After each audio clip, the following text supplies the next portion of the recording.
नमस्कार दोस्तों, कैसे हैं आप लोग। कैपिटल सिविल सर्विस में आप लोगों का स्वागत है। जैसा कि आप लोग जानते हैं कि हम लोग इसमें क्या कर रहे हैं कि ध्येय ध्येय आईएएस का यूपीपीसीएस टेस्ट सीरीज सॉल्व कर रहे हैं। और ये जो हमारा टेस्ट है ना, ये ध्येय का जो है फेज सेकंड का टेस्ट है, इसमें चल रहा है। और फेज सेकंड में हम लोगों का आज क्या है कि चौथा टेस्ट है। और जीएस फुल, ये हमारा ये फुल टेस्ट का है। और इसमें जो करंट अफेयर दिए गया है अगस्त 2023 का है, तो इसको हम लोग स्किप करेंगे। तो इसको नहीं पढ़ेंगे। जब हम लोगों का अक्टूबर से आने लगेगा, अक्टूबर 2023 से, तब हम लोग करंट अफेयर को भी सॉल्व करेंगे, तो हमारे लिए थोड़ा इंपॉर्टेंट भी रहेगा। तो इस समय हम लोग इसको स्किप करेंगे। तो हम लोगों का इस समय क्या है कि 3 टेस्ट हो चुका है पिछला। अगर आप लोगों ने इस 3 टेस्ट को नहीं देखा तो हम लोग जैसे प्ले लिस्ट भी बना दी गई चैनल पे, आप लोग जाके उसको देख सकते हैं। तो चलिए हम लोग टेस्ट को स्टार्ट करते हैं।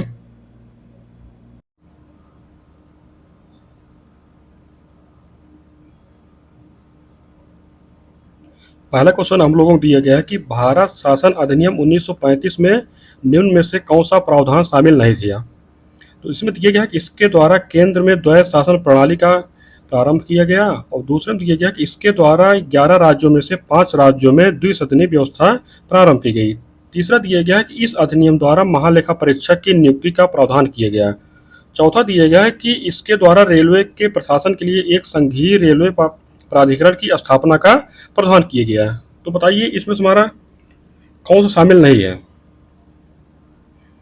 तो इसमें देखा जाए तो जो पहला है, इसके द्वारा केंद्र में द्वैध शासन प्रणाली का प्रारंभ किया गया, ये तो हमारा सही है कि राज्यों में जो द्वैध शासन प्रणाली चल रही थी उसको समाप्त करके केंद्र में द्वैध शासन प्रणाली का प्रारंभ किया गया था। और दूसरा ये है कि इसके द्वारा 11 राज्यों में से 5 राज्यों में द्विसदनीय व्यवस्था प्रारंभ की गई। तो 5 राज्यों में नहीं भैया, 6 राज्यों में। तो इस तरह हमारा दूसरा कथन गलत हो जाएगा। तीसरा दिए गया इस अधिनियम द्वारा महालेखा परीक्षक की नियुक्ति का प्रावधान किया गया था, तो ये भी हमारा सही है। और चौथा दिया गया है कि इसके द्वारा रेलवे के प्रशासन के लिए एक संघीय रेलवे प्राधिकरण की स्थापना का प्रावधान किया गया, तो ये भी हमारा सही हो जाएगा। तो हमारा सही हो जाएगा। तो इसमें क्या था ना कि जो भारत शासन अधिनियम 1935 में 321 धाराएं थी, 321 धाराएं और 10 अनुसूची थी। इसमें क्या था कि इसके साथ साथ इसमें अखिल भारतीय संघ की स्थापना का भी प्रावधान किया गया था। तो और क्या था, हमने आपको बताया कि प्रांतों से द्वैध शासन समाप्त कर केंद्र में द्वैध शासन प्रारंभ किया गया था। तो इस तरह हमें बताना था कि कौन शामिल नहीं, हमारा विकल्प बी हो जाएगा। तो अगला प्रश्न देखते हैं लोग। दिया गया कि संविधान सभा के संबंध में निम्न कथनों में से कौन से कथन सही हैं, कूट के माध्यम से सही उत्तर चुने। तो पहला दिया गया है कि एच.वी.आर. आयंगर को संविधान सभा का सचिव नियुक्त किया गया था। और दूसरा दिया गया है कि मूल संविधान के हिंदी संस्करण का सुलेखन नंदलाल बोस द्वारा किया गया। तीसरा दिया गया है कि एल.एन. मुखर्जी को संविधान सभा का मुख्य प्रारूपकार नियुक्त किया गया था। चौथा दिया गया है कि मूल प्रस्तावना को राम मनोहर सिंह द्वारा हस्तलिखित किया गया था। तो बताइए इसमें से क्या हमारा कौन सा सही है। इसमें देखा जाए ना कि संविधान सभा में एच.बी.आर. आयंगर को सचिव नियुक्त किया गया था, पहला कथन तुम्हारा सही हो जाएगा। दूसरा क्या है ना कि दिया गया है कि मूल संविधान के हिंदी संस्करण का सुलेखन नंदलाल बोस द्वारा किया गया था। तो हिंदी संस्करण का सुलेखन किया गया था ना, बसंत कृष्ण वैद्य द्वारा किया गया था। किसको द्वारा? बसंत कृष्ण। इस तरह हमारा दूसरा कथन गलत हो गया। तीसरा ये है कि एल.एन. मुखर्जी को संविधान सभा का मुख्य प्रारूपकार नियुक्त किया गया था, तुम्हारा सही हो जाएगा। और चौथा दिए है कि मूल प्रस्तावना को राम मनोहर सिंह द्वारा हस्तलिखित किया गया, तो इनके द्वारा नहीं किया गया। तो मूल प्रस्तावों को जो प्रेम बिहारी नारायण रायजादा के द्वारा हस्तलिखित किया गया था। किसके द्वारा? प्रेम बिहारी नारायण रायजादा के द्वारा। इस तरह हमारा जो है चौथा कथन गलत है, एक हमारा सही है, तुम्हारा विकल्प डी बन जाएगा। तो अगला प्रश्न देखते हैं लोग। अगला प्रश्न दिया गया है कि निम्न विशेषताओं पर विचार कीजिए। पहला विशेषता दिया गया है कि इसके चारों ओर धुंधले वलय विद्यमान है। दूसरा दिया गया है कि इसके वायुमंडल में मीथेन गैस है। तीसरा दिया गया है कि इसकी मध्य रेखा अपने अक्ष के साथ 98 डिग्री का कोण बनाती है। चौथा दिया गया है कि यह एकमात्र ऐसा ग्रह है जो एक ध्रुव से दूसरे ध्रुव तक अपने प्रतिच्छेदा कक्ष में लगातार सूर्य के सामने रहता है। तो बताइए इसमें कहा गया है कि उपयुक्त विशेषताएं निम्न में से किस ग्रह की हैं। दिया गया अरुण, वरुण, शनि, बृहस्पति। बताइए। तो इसमें देखा जाए ना, ये जो विशेषताएं दी गई हैं, ये दी गई हैं अरुण अरुण जो ग्रह है उसकी विशेषताएं हैं। तो इसकी विशेषताएं कि इसके चारों ओर जो है ना धुंधले वलय विद्यमान है, ये तुम्हारा सही हो जाएगा। और दूसरा दिया गया है कि इसके वायुमंडल में मीथेन गैस है। और तीसरा है कि इसकी मध्य रेखा अपने कक्ष के साथ 98 डिग्री का कोण बनाती है। और चौथा दिया गया है कि यह एकमात्र ऐसा ग्रह है जो एक ध्रुव से दूसरे ध्रुव तक अपने प्रदक्षिणा कक्ष में लगातार सूर्य के सामने रहता है। तो किसकी विशेषता है? अरुण ग्रह की है। तुम्हारा विकल्प ये सही हो जाएगा। तो अगला प्रश्न देखते हैं लोग। अगला प्रश्न दिया गया है कि निम्न में से किसने भारतीय संविधान के बारे में कहा कि भारतीय संविधान भाषा और वस्तु दोनों ही तरह से 1935 के अधिनियम की नकल है? दिया गया है कि P R Deshmukh, Ivor Jennings, N Srinivasan, Granville Austin. बताइए। इसमें देखा जाए कि बहुत से लोगों ने भारतीय संविधान को 1935 के अधिनियम की कार्बन कॉपी कहा है। इसी क्रम में एन श्रीनिवासन का कहना था कि भारतीय संविधान भाषा और वस्तु दोनों ही तरह से 1935 के अधिनियम की नकल है। तो वहीं दूसरी तरफ आइवर्जेनिक्स ने भी कुछ कहा। तो उन्होंने कहा कि भारतीय संविधान भारत सरकार अधिनियम 1935 से सीधे निकलता है। तो इसमें क्या हो जाएगा? हमारा सही हो जाएगा। हमारा सही हो जाएगा, इसमें सी सही हो जाएगा ना, एन श्रीनिवासन के द्वारा कहा गया है। तो अगला प्रश्न देखते हैं लोग। अगला प्रश्न दिया गया है कि इसमें एक कथन दिया गया, कारण दिया गया। कथन दिया गया है कि विंध्याचल पर्वत से निकलकर कुछ नदियां उत्तर की ओर बहती हुई यमुना और गंगा में मिल जाती हैं। कारण दिया गया है कि यह नदियां भ्रंश घाटी से होकर गुजरती हैं। बताइए इसमें हमारा क्या सही हो जाएगा? तो इसमें देखा जाए ना कि दक्षिणी प्रायद्वीप के उत्तरी भाग का जो ढाल है ना वो उत्तर की ओर है। अतः जो विंध्याचल पर्वत से निकलकर कुछ नदियां उत्तर की ओर बहती हुई गंगा और यमुना में मिल जाती हैं, और जबकि जो यह नदी भ्रंश घाटी से होकर नहीं गुजरती हैं। सिर्फ ढाल की जो ढाल है उत्तर की होने की वजह से वे गंगा यमुना में मिल जाती हैं। तो हमारा कारण जो है ये गलत है और कथन सही है। तो हमारा कौन सा बन जाए? हमारा विकल्प सी सही है। अगला प्रश्न देखते हैं लोग। अगला प्रश्न दिए है प्राथमिक पी तरंगे भूकंपी तरंगों के संबंध में निम्न कथनों पर विचार कीजिए और कूट के माध्यम से सही कथन चुनिए। तो पहला कथन दिया गया प्राथमिक तरंगों का संचरण ध्वनि तरंगों के समान होता है। ये तो बताइए, ये तो हमारा सही हो जाएगा ना। दूसरा ये है कि यह तरंगे ठोस, तरल और गैस माध्यमों से होकर गुजर सकती है, ये भी हमारा सही है। तीसरा है कि इन तरंगों का पृथ्वी के आंतरिक भागों में धरातल तक पहुंचने का मार्ग जो है ना अवतल होता है, ये भी हमारा सही है। चौथा दिया गया है कि इन तरंगों की गति सबसे अधिक द्रव में नहीं होती भैया, इनकी सबसे अधिक जो होती गति वो ठोस में होती है। इस तरह हमारा चार कथन जो है 4 नंबर का हमारा गलत है। तो 1 2 3 हमारा सही है। तो हमारा कौन सा विकल्प बन जाए? हमारा विकल्प डी बन जाएगा। तो चलिए अगला प्रश्न देखते हैं लोग। अगला प्रश्न दिया गया है कि अफ्रीका महाद्वीप की कौन से देश लाल सागर के साथ सीमा बनाते हैं? कूट के माध्यम से सही उत्तर चुनिए। दिए गए मिस्र, सूडान, इथियोपिया, जिबूती, इरिट्रिया। बताइए। तो इसमें से आप लोग एक चीज तो जानते हैं कि जो इथियोपिया देश है ना, ये इसकी जो सीमा है ना ये लैंडलॉक्ड देश है। इसकी जो सीमा है किसी सागर से नहीं मिलती है। तो 3 नंबर जो है अगर हम काट देंगे, 3 नंबर इसमें भी है, इसमें भी है, इसमें भी है, तो हमारा कौन सा बन रहा है? हमारा बी बन रहा है। 1 2 4 5 बन रहा है। तुम्हारा मिस्र है, सूडान है, जिबूती है, इरिट्रिया। तुम्हारा विकल्प जो है बी सही हो जाएगा। अगला प्रश्न देखते हैं लोग। अगला प्रश्न दिया गया है कि निम्नलिखित में से किस गवर्नर जनरल ने कहा था कि यदि कोई व्यक्ति गंगा नदी के मुहाने पर अंग्रेजी झंडे का अपमान करता है तो वह वैसा ही है जैसा कि कोई टेम्स नदी के मुहाने पर अपमान करता है? तो इसमें दिए गए Lord Cornwallis, Lord Curzon, Lord Dalhousie, Warren Hastings. बताइए ये किस गवर्नर जनरल के विषय में कहा गया है? तो इसमें क्या है ना कि जैसे 1826 में यान्डबू की संधि के पश्चात बहुत से अंग्रेज व्यापारिक बर्मा के दक्षिणी तट पर और रंगून में बस गए थे, परंतु उनके दुर्व्यवहार के कारण जो है शेपर्ड और लुइस नामक 2 अंग्रेजी कप्तानों पर बर्मा सरकार ने भारी जुर्माना लगाया था। कौन लगाया था? बर्मा सरकार ने लगाया था। इसके पश्चात इन अंग्रेजों ने भारतीय गवर्नर जनरल लॉर्ड डलहौजी को एक शिकायती पत्र भी लिखा था। उसमें कहा गया था कि उन्होंने मतलब जैसे शिकायत किया था, और उसके बाद डलहौजी ने ब्रिटिश गौरव प्रतिष्ठा की रक्षा करने का दृढ़ निश्चय किया और कहा कि यदि कोई व्यक्ति गंगा नदी के मुहाने पर अंग्रेजी झंडे का अपमान करता है तो वह वैसा ही है जैसा कोई टेम्स नदी के मुहाने पर अपमान करता है। तो ये कौन कहा था? ये कहा था लॉर्ड डलहौजी ने। तो विकल्प हमारा सी सही हो जाएगा। अगला प्रश्न देखते हैं लोग। अगला प्रश्न है कि आंग्ल नेपाल युद्ध के विषय में निम्नलिखित कथनों पर विचार कीजिए। पहला कथन दिया गया है कि प्रथम आंग्ल नेपाल युद्ध के समय वॉरेन हेस्टिंग्स बंगाल का गवर्नर जनरल था।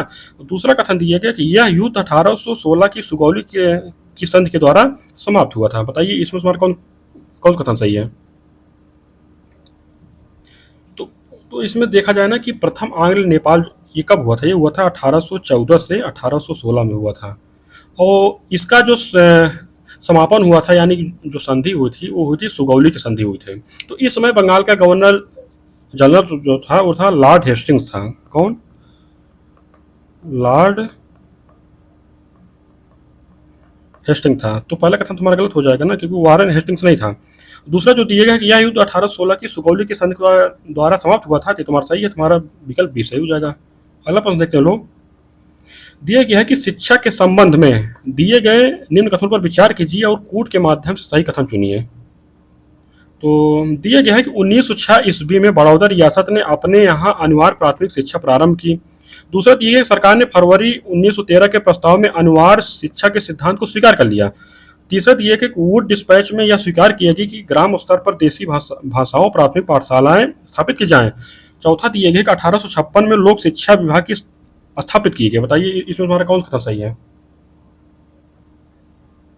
तो इसमें देखा जो पहला कथन दिया गया है ना, 1906 ईस्वी में बड़ौदा रियासत ने अपने यहाँ अनिवार्य प्राथमिक शिक्षा प्रारंभ की, ये तो कथन हमारा सही है।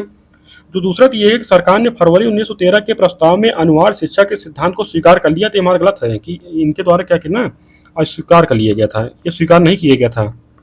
तो दूसरा कथन हमारा गलत है। तीसरा दिया कि वुड डिस्पैच में यह स्वीकार किया गया कि ग्राम स्तर पर देसी भाषाओं प्राथमिक पाठशालाएं स्थापित की जाए, तो तुम्हारा सही है। चौथा जो दिया गया 1856 ईस्वी में लोक शिक्षा विभाग स्थापित किया गया, तो 1856 नहीं किया गया था, 1855 में किया गया था। ये भी हमारा गलत हो जाए। एक और तीन हमारा सही है, तुम्हारा विकल्प डी सही हो जाएगा। अगला प्रश्न देखते हैं लोग। अगले प्रश्न दिया गया कि थियोसॉफिकल सोसाइटी के संबंध में निम्नलिखित में से कौन से कथन सही है? तो पहला कथन दिया गया है कि थियोसॉफिकल सोसाइटी की स्थापना 1875 ईस्वी में न्यूयॉर्क में की गई। और दूसरा दिया गया है कि 1879 ईस्वी में थियोसॉफिकल सोसाइटी का कार्यालय न्यूयॉर्क से मुंबई ला गया। तीसरा दिया गया है कि 1882 ईस्वी में थियोसॉफिकल सोसाइटी का मुख्य कार्यालय मद्रास के समीप आरडीआर में स्थापित किया गया। चौथा दिया गया कि थियोसॉफिकल सोसाइटी पुनर्जन्म तथा कर्म के सिद्धांत को स्वीकार करता था। बताइए इसमें से हमारा कौन सा कथन सही है?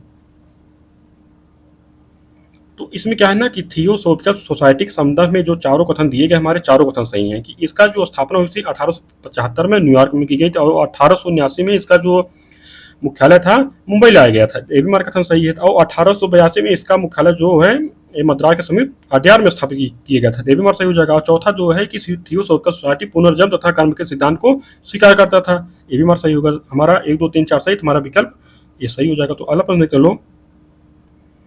तो अगला प्रश्न दिया गया है कि निम्न में से किस राष्ट्रीय नेता ने कहा कि राजनीतिक स्वतंत्रता एक राष्ट्र का जीवन श्वास है? बिना राजनीतिक स्वतंत्रता के सामाजिक तथा शैक्षणिक सुधार, औद्योगिक प्रसार, एक जाति की नैतिक उन्नति इत्यादि की बात सोचना मूर्खता की चरम सीमा है।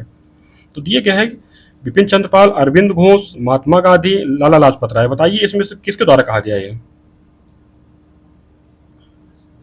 तो इसमें जो है ना कि जो अरविंद घोष हैं इनके द्वारा कहा गया था कि राजनीतिक स्वतंत्रता एक राष्ट्र का जीवन श्वास है।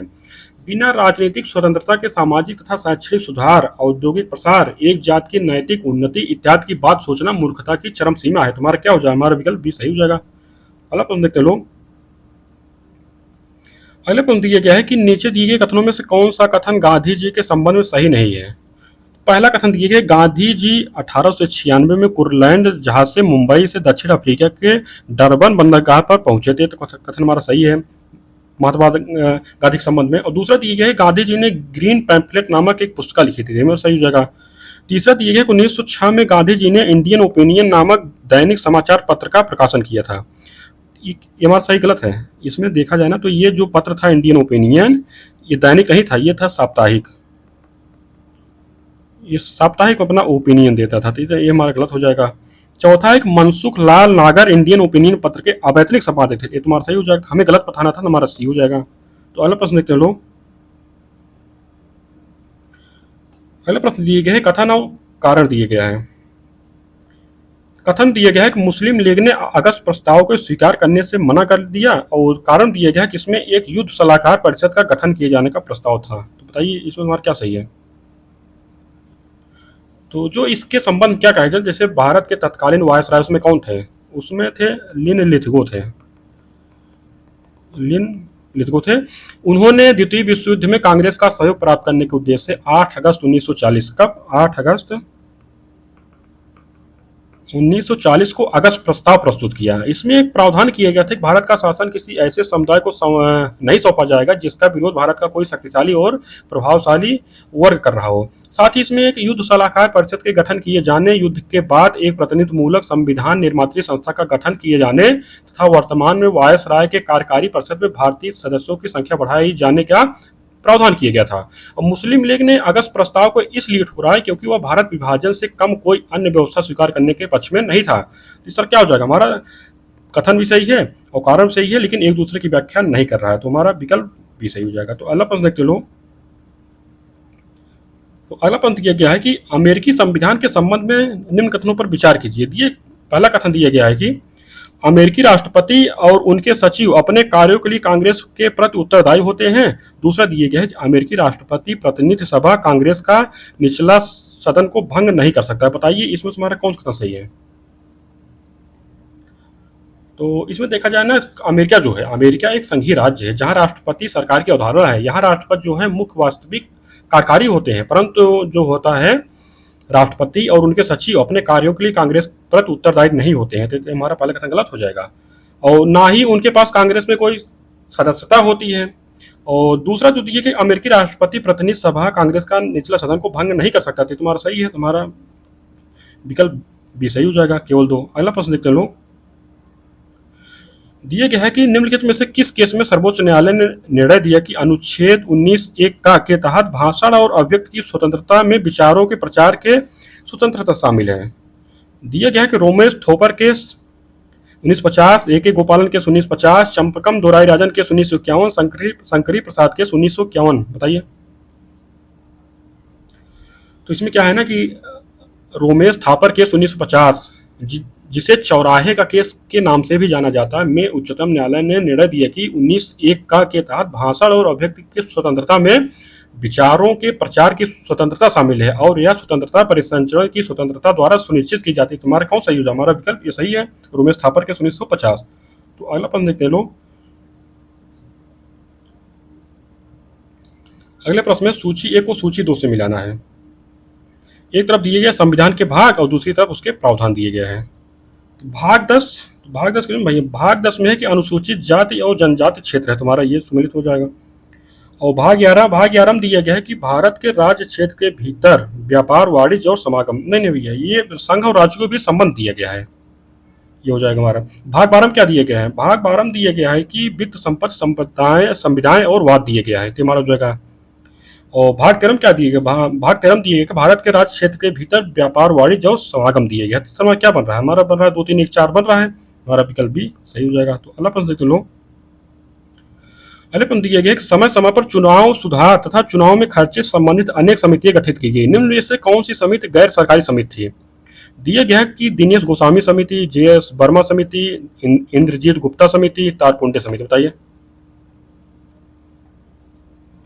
इसमें जो दिनेश गोस्वामी समिति थी, ये कब बनाई गई थी, 1990 में बनाई गई थी। तो इसका उद्देश्य क्या था, ये इसका उद्देश्य था चुनाव सुधार के लिए इसका गठन किया गया था। किसके लिए, चुनाव सुधार के लिए।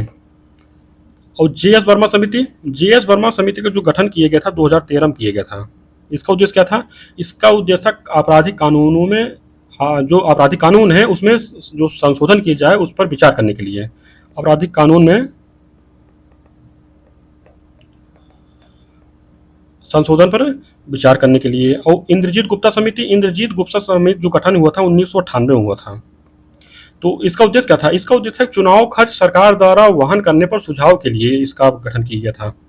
इसका भी क्या किया था, चुनाव सुधार के लिए। और तारकुंडे समिति इसका जो गठन किया गया था 1975 में किया गया था। ये जो है ना, ये सरकारी समिति नहीं थी, इसका जो गठन किया गया था जयप्रकाश नारायण के द्वारा किया गया था। किसके द्वारा, जयप्रकाश नारायण के द्वारा किया गया था। और ये किससे संबंधित है, ये था चुनाव सुधार से संबंधित था। इस तरह हमारा विकल्प डी सही हो जाएगा। तो अगला प्रश्न देखते हैं लोग। अगले प्रश्न दिया गया है कि नीचे दिए गए निम्न कथनों पर विचार कीजिए। पहला कथन दिया गया, अनुच्छेद 110 में कहा गया है कि कोई भी सांसद संसद या किसी समिति में कही गई किसी भी बात या दिए गए वोट के संबंध में किसी भी अदालत में कार्रवाई के लिए उत्तरदायी नहीं होगा। दूसरा कथन दिया गया है कि अनुच्छेद 105(1) में संसद सदस्यों के वेतन और भत्ते के संबंध में प्रावधान किए गए हैं। तो बताइए इसमें हमारा कौन सा कथन सही है? तो इसमें जो पहला कथन दिया गया ना कि जो ये सांसद होते हैं, ये संसद या किसी समिति में कहीं की बात के लिए कहीं के लिए जिम्मेदार नहीं होते अपनी बात के लिए, तो ये अनुच्छेद 102 में नहीं किया गया भैया, ये किया गया अनुच्छेद 105(2) में कहा गया। तो पहला कथन हमारा गलत हो गया। और जो इनके संसद सदस्यों के वेतन और भत्ते जो प्रावधान किए गया ना, किसमें किए गए भैया? ये किया गया 106 में किया गया है, अनुच्छेद 106 में। ये भी हमारा कथन गलत हो जाए तो हमारा कोई भी कथन सही नहीं, तो हमारा विकल्प डी बन जाएगा। तो अगला प्रश्न देखते लो। अगला प्रश्न हम लोग दिया गया है कि केंद्रीय सतर्कता आयोग के संबंध में निम्नलिखित में से कौन सा कथन सही है? कूट के माध्यम से सही उत्तर चुनिए। तो इसका जो विकल्प हम लोग देख लेते हैं। दिया गया पहला कथन दिया गया कि यह एक बहुसदस्यीय संस्था है जिसमें एक केंद्रीय सतर्कता आयुक्त व दो या दो से अधिक सतर्कता आयुक्त होते हैं। तो ये हमारा सही है, ये तो हमारा गलत है ना भाई। तो इसमें क्या है ना कि ये एक बहुसदस्यीय संस्था है जिसमें एक केंद्रीय सतर्कता आयुक्त व दो या दो से कम, दो या दो से अधिक नहीं होता भैया, दो या दो से कम सतर्कता आयुक्त होते हैं। तो एक कथन हमारा गलत है। और दूसरा दिया इनकी नियुक्ति एक समिति द्वारा होती है जिसमें प्रधानमंत्री, लोकसभा में विपक्ष के नेता और केंद्रीय गृह मंत्री शामिल होते हैं। ये तो कथन हमारा सही है। तीसरा दिया गया है कि केंद्रीय सतर्कता आयुक्त तथा अन्य आयुक्तों को जब दुराचरण एवं अक्षमता के आधार पर उनके पद से हटाया जाता है तो इस स्थिति में राष्ट्रपति को इस विषय को उच्चतम न्यायालय को भेजना होता है। तुम्हारा सही हो जाएगा। चौथा दिए गए केंद्रीय सतर्कता आयोग के वेतन एवं भत्ते व अन्य सेवा शर्तें संघ लोक सेवा आयोग के सदस्यों के समान होती है। बताइए ये हमारा सही गलत है। तो इसमें क्या है ना कि ये हमारा कथन गलत है। इसमें क्या है ना केंद्रीय सतर्कता आयोग के वेतन भत्ते व अन्य सेवा शर्तें जो है ना संघ लोक सेवा आयोग के अध्यक्ष के समान होता है। किसके? सदस्य के समान नहीं होता भैया, ये अध्यक्ष के समान होता है। चौथा कथन हमारा गलत हो जाएगा। तो हमारा क्या हो जाएगा? हमारा 2 और 3 सही, तो हमारा विकल्प सी बन जाएगा। तो अगला प्रश्न देखते लो। अगले प्रश्न दिया गया है कि नागरिकता संशोधन अधिनियम विधेयक 2019 जिसे नागरिकता संशोधन नियम 2024 के द्वारा क्रियान्वित किया गया है के संबंध में कौन सा कथन सही नहीं है? तो इसमें देखा जाए तो पहला कथन दिया है कि यह अधिनियम 12 दिसंबर 2019 को राष्ट्रपति रामनाथ कोविंद के हस्ताक्षर होने के साथ ही अधिनियमित हो गया। तो ये कथन तुम्हारा सही है। दूसरा दिया गया कि यह 31 दिसंबर 2014 से पहले अफगानिस्तान, पाकिस्तान और बांग्लादेश से आए गैर मुसलमानों को नागरिकता प्रदान करता है। तो ये भी कथन नंबर सही है। तीसरा दिया गया कि इस अधिनियम के प्रावधान असम, मेघालय, मणिपुर और त्रिपुरा के स्वायत्त आदिवासी क्षेत्रों पर लागू नहीं होते हैं जो संविधान की 6ठी अनुसूची में शामिल है। तो ये तुम्हारा गलत है क्योंकि इसमें जो प्रावधान किया गया ना असम में किया गया है, मेघालय में किया गया है, मिजोरम में किया गया है, मिजोरम और त्रिपुरा में किया गया है। ये कथन हमारा गलत हो जाएगा। चौथा दिया है कि यह अधिनियम उन क्षेत्रों में भी लागू नहीं है जहां इनर लाइन परमिट लागू है जिसमें अरुणाचल प्रदेश, नागालैंड, मिजोरम और मणिपुर शामिल थे। ये भी हमारा सही है। तुम्हारा हमको गलत बताना था, तुम्हारा विकल्प सी हो जाएगा। तो अगला प्रश्न देखते लो। अगला प्रश्न दिया गया है कि अभी हाल ही में multiple independently targetable re entry vehicle MIRV प्रौद्योगिकी से लैस स्वदेश में विकसित अग्नि 5 मिसाइल का प्रथम सफल परीक्षण किया गया। इसके संबंध में निम्नलिखित में से कौन से कथन सही है? कूट के माध्यम से सही उत्तर चुनिए। तो बताइए इसमें से। तो इसमें जो पहला कथन दिया गया है कि इस परीक्षण को मिशन दिव्यास नाम दिया गया है। और दूसरा कथन दिया गया कि अग्नि 5 हथियार प्रणाली में स्वदेशी एवियोनिक्स सिस्टम और उच्च सटीकता सेंसर लगाए गए हैं। तीसरा दिया गया है कि एवियोनिक्स प्रणाली में संचार, नेविगेशन एवं कई प्रणालियों का प्रदर्शन और प्रबंधन शामिल है। चौथा दिया गया कि multiple independently targetable re entry vehicle उस तकनीक को कहा जाता है जिसमें किसी मिसाइल में एक ही बार में एक से अधिक परमाणु हथियार ले जाने की क्षमता होती है। बताइए इसमें कौन सही है? तो इसमें देखा जाए ना ये जो MIRV संबंध में कहा गया है इसमें हमारे चारों कथन सही हैं। तो हमारा क्या बन जाएगा? हमारा विकल्प ये सही हो जाएगा। तो अगला प्रश्न देखते हैं लोग। तो अगला प्रश्न है कि दिया गया है प्लास्टिक अपशिष्ट प्रबंधन संशोधन नियम 2024 के संबंध में कौन सा कथन सही नहीं है? पहला दिया गया है कि इस संशोधन में प्रावधान है कि कैरी बैग और वस्तुओं के निर्माण को कंपोस्टेबल प्लास्टिक या बायोडिग्रेडेबल प्लास्टिक से बनाने की अनुमति दी जाएगी। तो तुम्हारा सही हो जाएगा। और दूसरा दिए कि इसके अनुसार बायोडिग्रेडेबल प्लास्टिक वह है जो मृदा और भराव क्षेत्र जैसे विशिष्ट वातावरण में जैविक क्रियाओं द्वारा बिना कोई माइक्रो प्लास्टिक छोड़े पूर्ण रूप से नष्ट होने में सक्षम है। तो सही है। और चौथा दिया गया कि इस संशोधन के अनुसार माइक्रोप्लास्टिक से तात्पर्य जल में अभिलेय किसी भी ठोस प्लास्टिक कण से है जिसका आयाम 1 माइक्रोन और 500 माइक्रोन के बीच में। बताइए, तो ये हमारा गलत हो जाएगा ना। एक इसमें जो प्रावधान किए गए 1 माइक्रोन और 1000 माइक्रोन के बीच, ये तो हमारा कथन गलत है। चौथा दिया गया है इस संशोधन नियम के अनुसार डिस्पोजेबल प्लास्टिक उत्पादों के निर्माता के लिए उन्हें बायोडिग्रेडेबल के रूप में लेबल करना अधिक कठिन हो जाएगा। तो सही है, हमें गलत बताना था, हमारा विकल्प सी हो जाएगा। तो अगला प्रश्न देख लो। तो अगला प्रश्न दिया गया है कि हाल ही में केंद्रीय मंत्रिमंडल ने इंटरनेशनल बिग कैट अलायंस की स्थापना को मंजूरी दी है। इसके संदर्भ में निम्नलिखित में से कौन सा कथन सही है? कोड के माध्यम से सही उत्तर चुनिए। तो जो पहला कथन दिया गया है कि इस अलायंस के लिए 2023-24 से 2027-28 तक 5 वर्ष की अवधि के लिए 150 करोड़ रुपए की एक मुफ्त बजटीय समर्थन को मंजूरी दी गई है। तो ये तुम्हारा सही हो जाएगा। दूसरा दिया गया है इस अलायंस का मुख्यालय भारत में होगा। तो सही है। तीसरा दिया गया कि यह पहल 8 प्रमुख बिग कैट्स प्रजातियों की सुरक्षा और संरक्षण पर ध्यान केंद्रित करती है। तो ये तुम्हारा गलत है ना, 8 नहीं है, ये 7 है। 7 प्रमुख बिग कैट्स प्रजातियों की सुरक्षा और संरक्षण पर ध्यान केंद्रित करती है। तुम्हारा 1 और 2 सही है, तुम्हारा विकल्प जो है बी सही हो जाएगा। अगला प्रश्न देखने लो। अगले प्रश्न दिए गए शैवालों के संबंध में निम्नलिखित में से कौन सा कथन सही है? तो पहला दिया गया है कि शैवाल एम्ब्रियोफाइटा वर्ग में आते हैं। भैया इसमें देखा जाए ना तो एम्ब्रियोफाइटा वर्ग में नहीं आते हैं, ये आते हैं थैलोफाइटा वर्ग में आते हैं। तो पहला कथन तुम्हारा गलत हो जाएगा। दूसरा दिए कि शैवाल पर्ण हरित युक्त, संवहन ऊतक रहित और भ्रूण रहित होते हैं। तो तुम्हारा कथन सही है। दूसरा दिए गए ऊटोगोनियम एक ऐसा शैवाल है जो अधिपातक के रूप में दूसरे पौधों पर उगता है। ये भी हमारा सही है। चौथा दिए है प्रोटोडर्मा एक ऐसा सवाल है जो कछुए की पीठ पर उगता है। तो ये भी हमारा सही है। हमारा 2, 3, 4 सही है। तुम्हारा विकल्प कौन सा बन जाएगा? सी बन जाएगा। तो अगला प्रश्न देखते हैं लोग। दिए गया है कि निम्न कथनों पर विचार कीजिए। पहला कथन दिए कि मानव अस्थियों का 38% भाग ओसिन नामक प्रोटीन से तथा 62% भाग आकार्मिक लवणों का बना होता है। दूसरा कथन दिए है कंकाल ऊतकों में उपास्थि अर्थात कार्टिलेज अन्य संयोजी ऊतकों के समान भ्रूण की मेजोडर्म से उत्पन्न होती है। बताइए इसमें तुम्हारा क्या सही है? तो इसमें देखा जाना है जो प्रावधान किए गए हैं कि मानव का कंकाली ढांचा एक विशेष प्रकार के संयोजी ऊतक का बना होता है जिसे कंकाल ऊतक कहते हैं। यह कंकाल ऊतक 2 प्रकार का होता है, उपास्थि अर्थात कार्टिलेज एवं एक होता है अस्थि। कार्टिलेज अन्य संयोजी ऊतक के समान भ्रूण की मेजोडर्म से उत्पन्न होता है तथा अस्थियों का 38% जो भाग है ना ओसिन नामक प्रोटीन से तथा 62% भाग आकार्मिक लवणों मुख्यतः इसमें क्या शामिल होता है जैसे कैल्शियम फास्फेट हो गया तथा मैग्नीशियम फास्फेट का बना होता है। इस तुम्हारा जो दोनों कथन सही है, तुम्हारा विकल्प सी सही हो जाएगा। तो अगला प्रश्न देखते हैं लोग। अगले प्रश्न दिया कि अभी हाल ही में हांगकांग तथा सिंगापुर ने भारत के 2 मसाले ग्रुप एमडीएच तथा एवरेस्ट के कुछ उत्पादों पर प्रतिबंध लगाया है। यह प्रतिबंध मसाले की किस मिलावट के कारण लगाया गया है? दिया गया है कि ethylene oxide, ethylene phosphide, ethylene hydroxide, sodium nitrate. बताइए। तो इसमें कहा गया है कि इसे क्या है कि हांगकांग तथा सिंगापुर द्वारा भारतीय मसाला एमडीएच तथा एवरेस्ट ग्रुप के कुछ उत्पादों पर प्रतिबंध लगाया गया है। यह प्रतिबंध एथिलीन ऑक्साइड की मिलावट के कारण लगाया गया है। एथिलीन ऑक्साइड क्या है? यह एक जो है ना जीवाश्म ईंधन उत्पाद है। क्या है? जीवाश्म ईंधन क्या उत्पाद है? ये उत्पाद होता है। इसके कई औद्योगिक प्रयोग होते हैं जैसे इसमें मसाले का फ्यूमिगेशन भी शामिल है। यह एक औद्योगिक रसायन तथा कीटनाशक है। इसे international agency for research on cancer ने ग्रुप फर्स्ट कार्सिनोजेन घोषित किया है। विकल्प हमारा ये सही हो जाएगा। अगला प्रश्न देखते लो। अगला प्रश्न दिया गया है कि मच्छरों के संबंध में निम्न कथनों पर विचार कीजिए। पहले कथन दिए गए मच्छर की एडीज एलोपिक्टस प्रजाति पित्त ज्वर, डेंगू ज्वर तथा चिकनगुनिया रोगों का वाहक है। दूसरा दिए गया कि मच्छर की क्यूलेक्स प्रजाति सेंट लुई इंसेफ्लाइटिस तथा जापानी इंसेफ्लाइटिस जैसे रोग का वाहक है। बताइए इसमें तुम्हारा क्या सही है?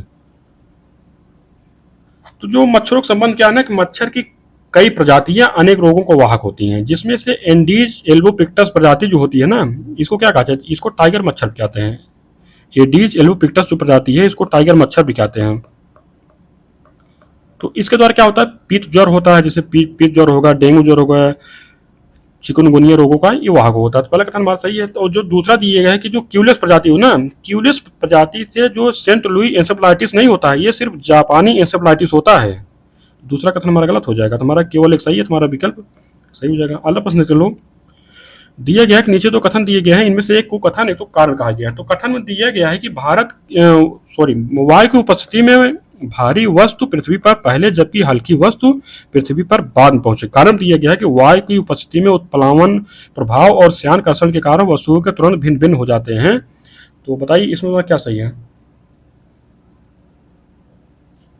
इसमें देखा जाए तो जो कथन दिया गया कि वायु की उपस्थिति में भारी वस्तु पृथ्वी पर पहले जबकि हल्की वस्तु पृथ्वी पर बाद में पहुंचेगी, कथन हमारा सही है। कारण दिया गया है क्योंकि वायु की उपस्थिति में उत्प्लावन प्रभाव और श्यानकर्षण कारण वस्तुओं के तुरंत भिन्न भिन्न हो जाते हैं। कारण सही है। और कारण जो है कथन की व्याख्या भी कर रहा है, विकल्प हमारा ये सही हो जाएगा। अगला प्रश्न देखते हैं लोग। अगला प्रश्न दिया गया पेंडुलम घड़ी के संबंध में निम्नलिखित कथनों पर विचार कीजिए।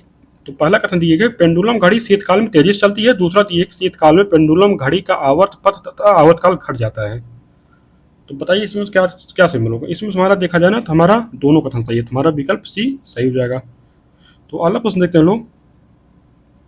अगला प्रश्न दिया गया है कि निम्नलिखित कथनों में से कौन सा कथन सही नहीं है। पहला कथन दिया गया प्रकाश तरंगे निर्वात से होकर गुजर सकती हैं परंतु ध्वनि तरंगे नहीं, तो तुम्हारा कथन सही हो जाएगा। दूसरा दिया गया प्रकाश तरंगे अनुप्रस्थ तरंगे होती हैं जबकि ध्वनि तरंगे अनुदैर्ध्य तरंगे होती है, ये भी हमारा कथन सही है। और तीसरा दिया कि जिस माध्यम का अपवर्तनांक जितना कम होगा उसमें प्रकाश की चाल उतनी कम होगी। भैया जितना अपवर्तनांक कम होगा, जितना उसमें कम अवरोध होंगे उतना ही तो चाल अधिक होगी ना, तो कम कहाँ से हो जाएगी, ये तो अधिक होगी। इस तरह हमारा जो है तीसरा कथन गलत। चौथा दिया है अपवर्तन की क्रिया में प्रकाश की चाल तरंग दैर्ध्य तथा तीव्रता बदल जाती है परंतु आवृत्ति नहीं बदलती है, तो हमारा कथन सही है। हमें गलत बताना था, तुम्हारा विकल्प सी हो जाएगा। अगला प्रश्न देते हैं लोग। दिए गए पल्लव वंश के संबंध में निम्न कथनों पर विचार कीजिए और कूट के माध्यम से सही कथन चुनिए।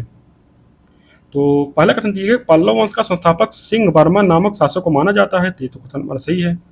और दूसरा दिए गया कि इस वंश का वास्तविक संस्थापक सिंह बुसुरुक माना जाता है, ये भी हमारा कथन सही है।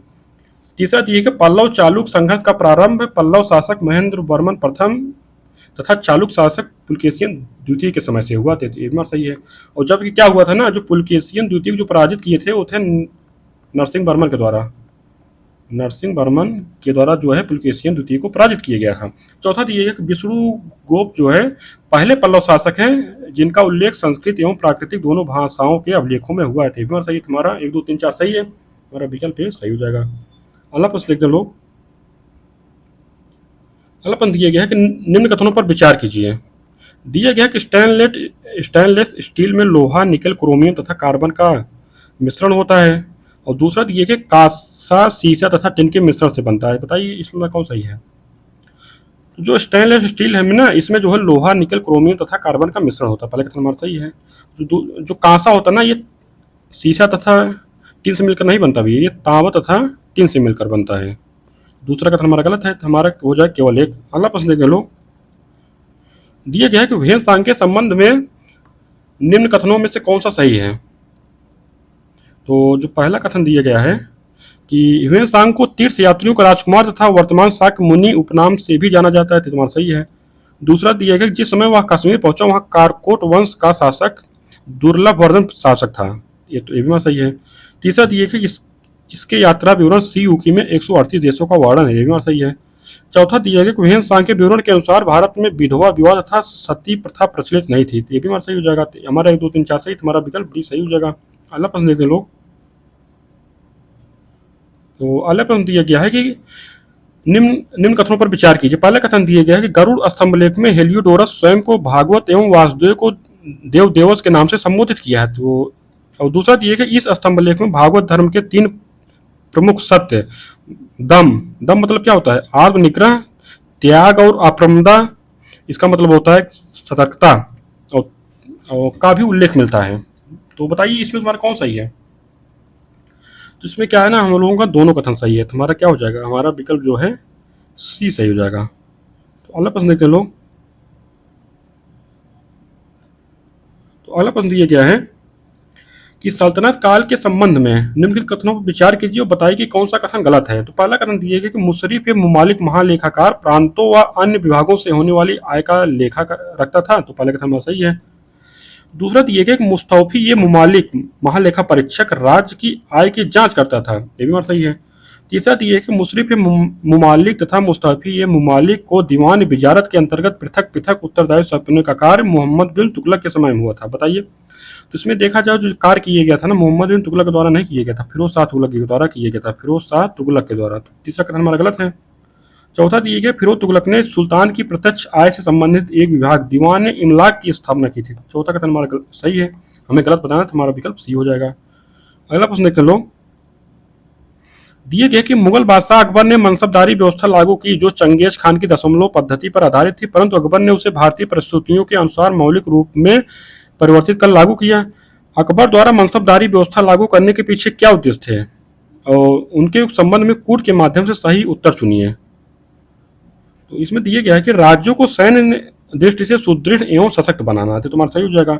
दूसरा दिए गया कि राज्य विरोधी भावनाओं को कम करना, तो भी हमारा सही है। तीसरा दिए गया कि एक विशेष वर्ग को राज्य प्रशासन में सम्मिलित कर उन्हें राज्य का एक अंग बनाना, तो भी हमारा सही है। चौथा दिए कि राज्य के प्रति विभिन्न वर्गों की निष्ठा स्थापित करना, तो ये हमारा भी सही है। हमारा 1 2 3 4 सही है, तुम्हारा क्या हो जाएगा, हमारा विकल्प सही हो जाएगा। इसमें क्या किया था ना, अकबर ने चंगेज खान की दशमलव पद्धति पर आधारित मनसबदारी व्यवस्था को अपने शासनकाल के 11वें वर्ष लागू किया था। कब? 11वें वर्ष लागू किया था। किंतु अकबर ने भारतीय परिस्थितियों के अनुसार मौलिक रूप से इसको परिवर्तित करके लागू किया था ना, इस तरह हमारा विकल्प हो जाएगा। अलग लोग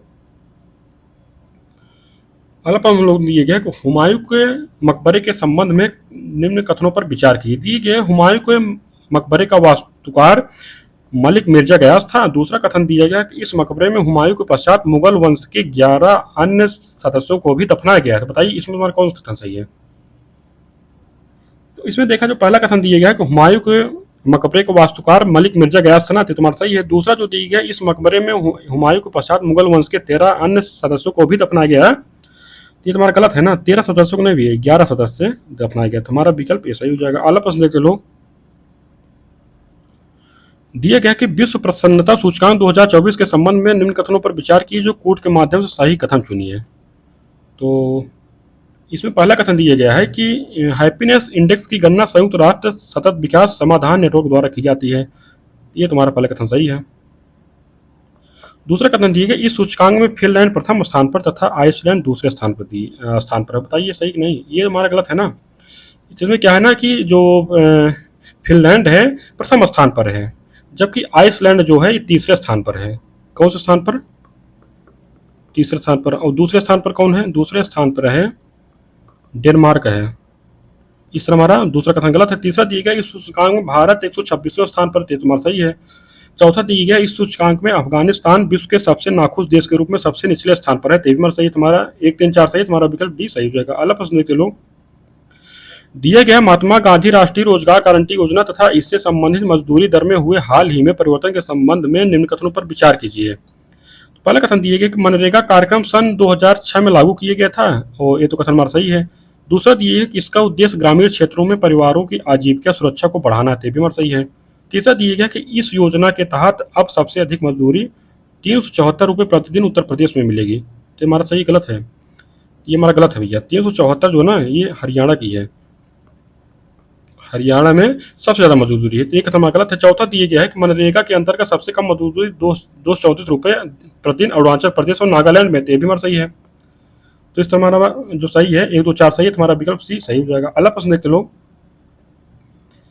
अगले प्रश्न दिया गया है कि धारवाड़ क्रम की चट्टानों के संबंध में निम्न कथनों पर विचार कीजिए। पहला दिया है कि यह आर्कीन क्रम की प्राथमिक चट्टानों के अपर्दन व निक्षेपण से बनी परतदार चट्टानें हैं। दूसरा दिया है कि इन चट्टानों में जीवाश्म नहीं मिलते हैं। बताइए इसमें हमारा कौन सही है।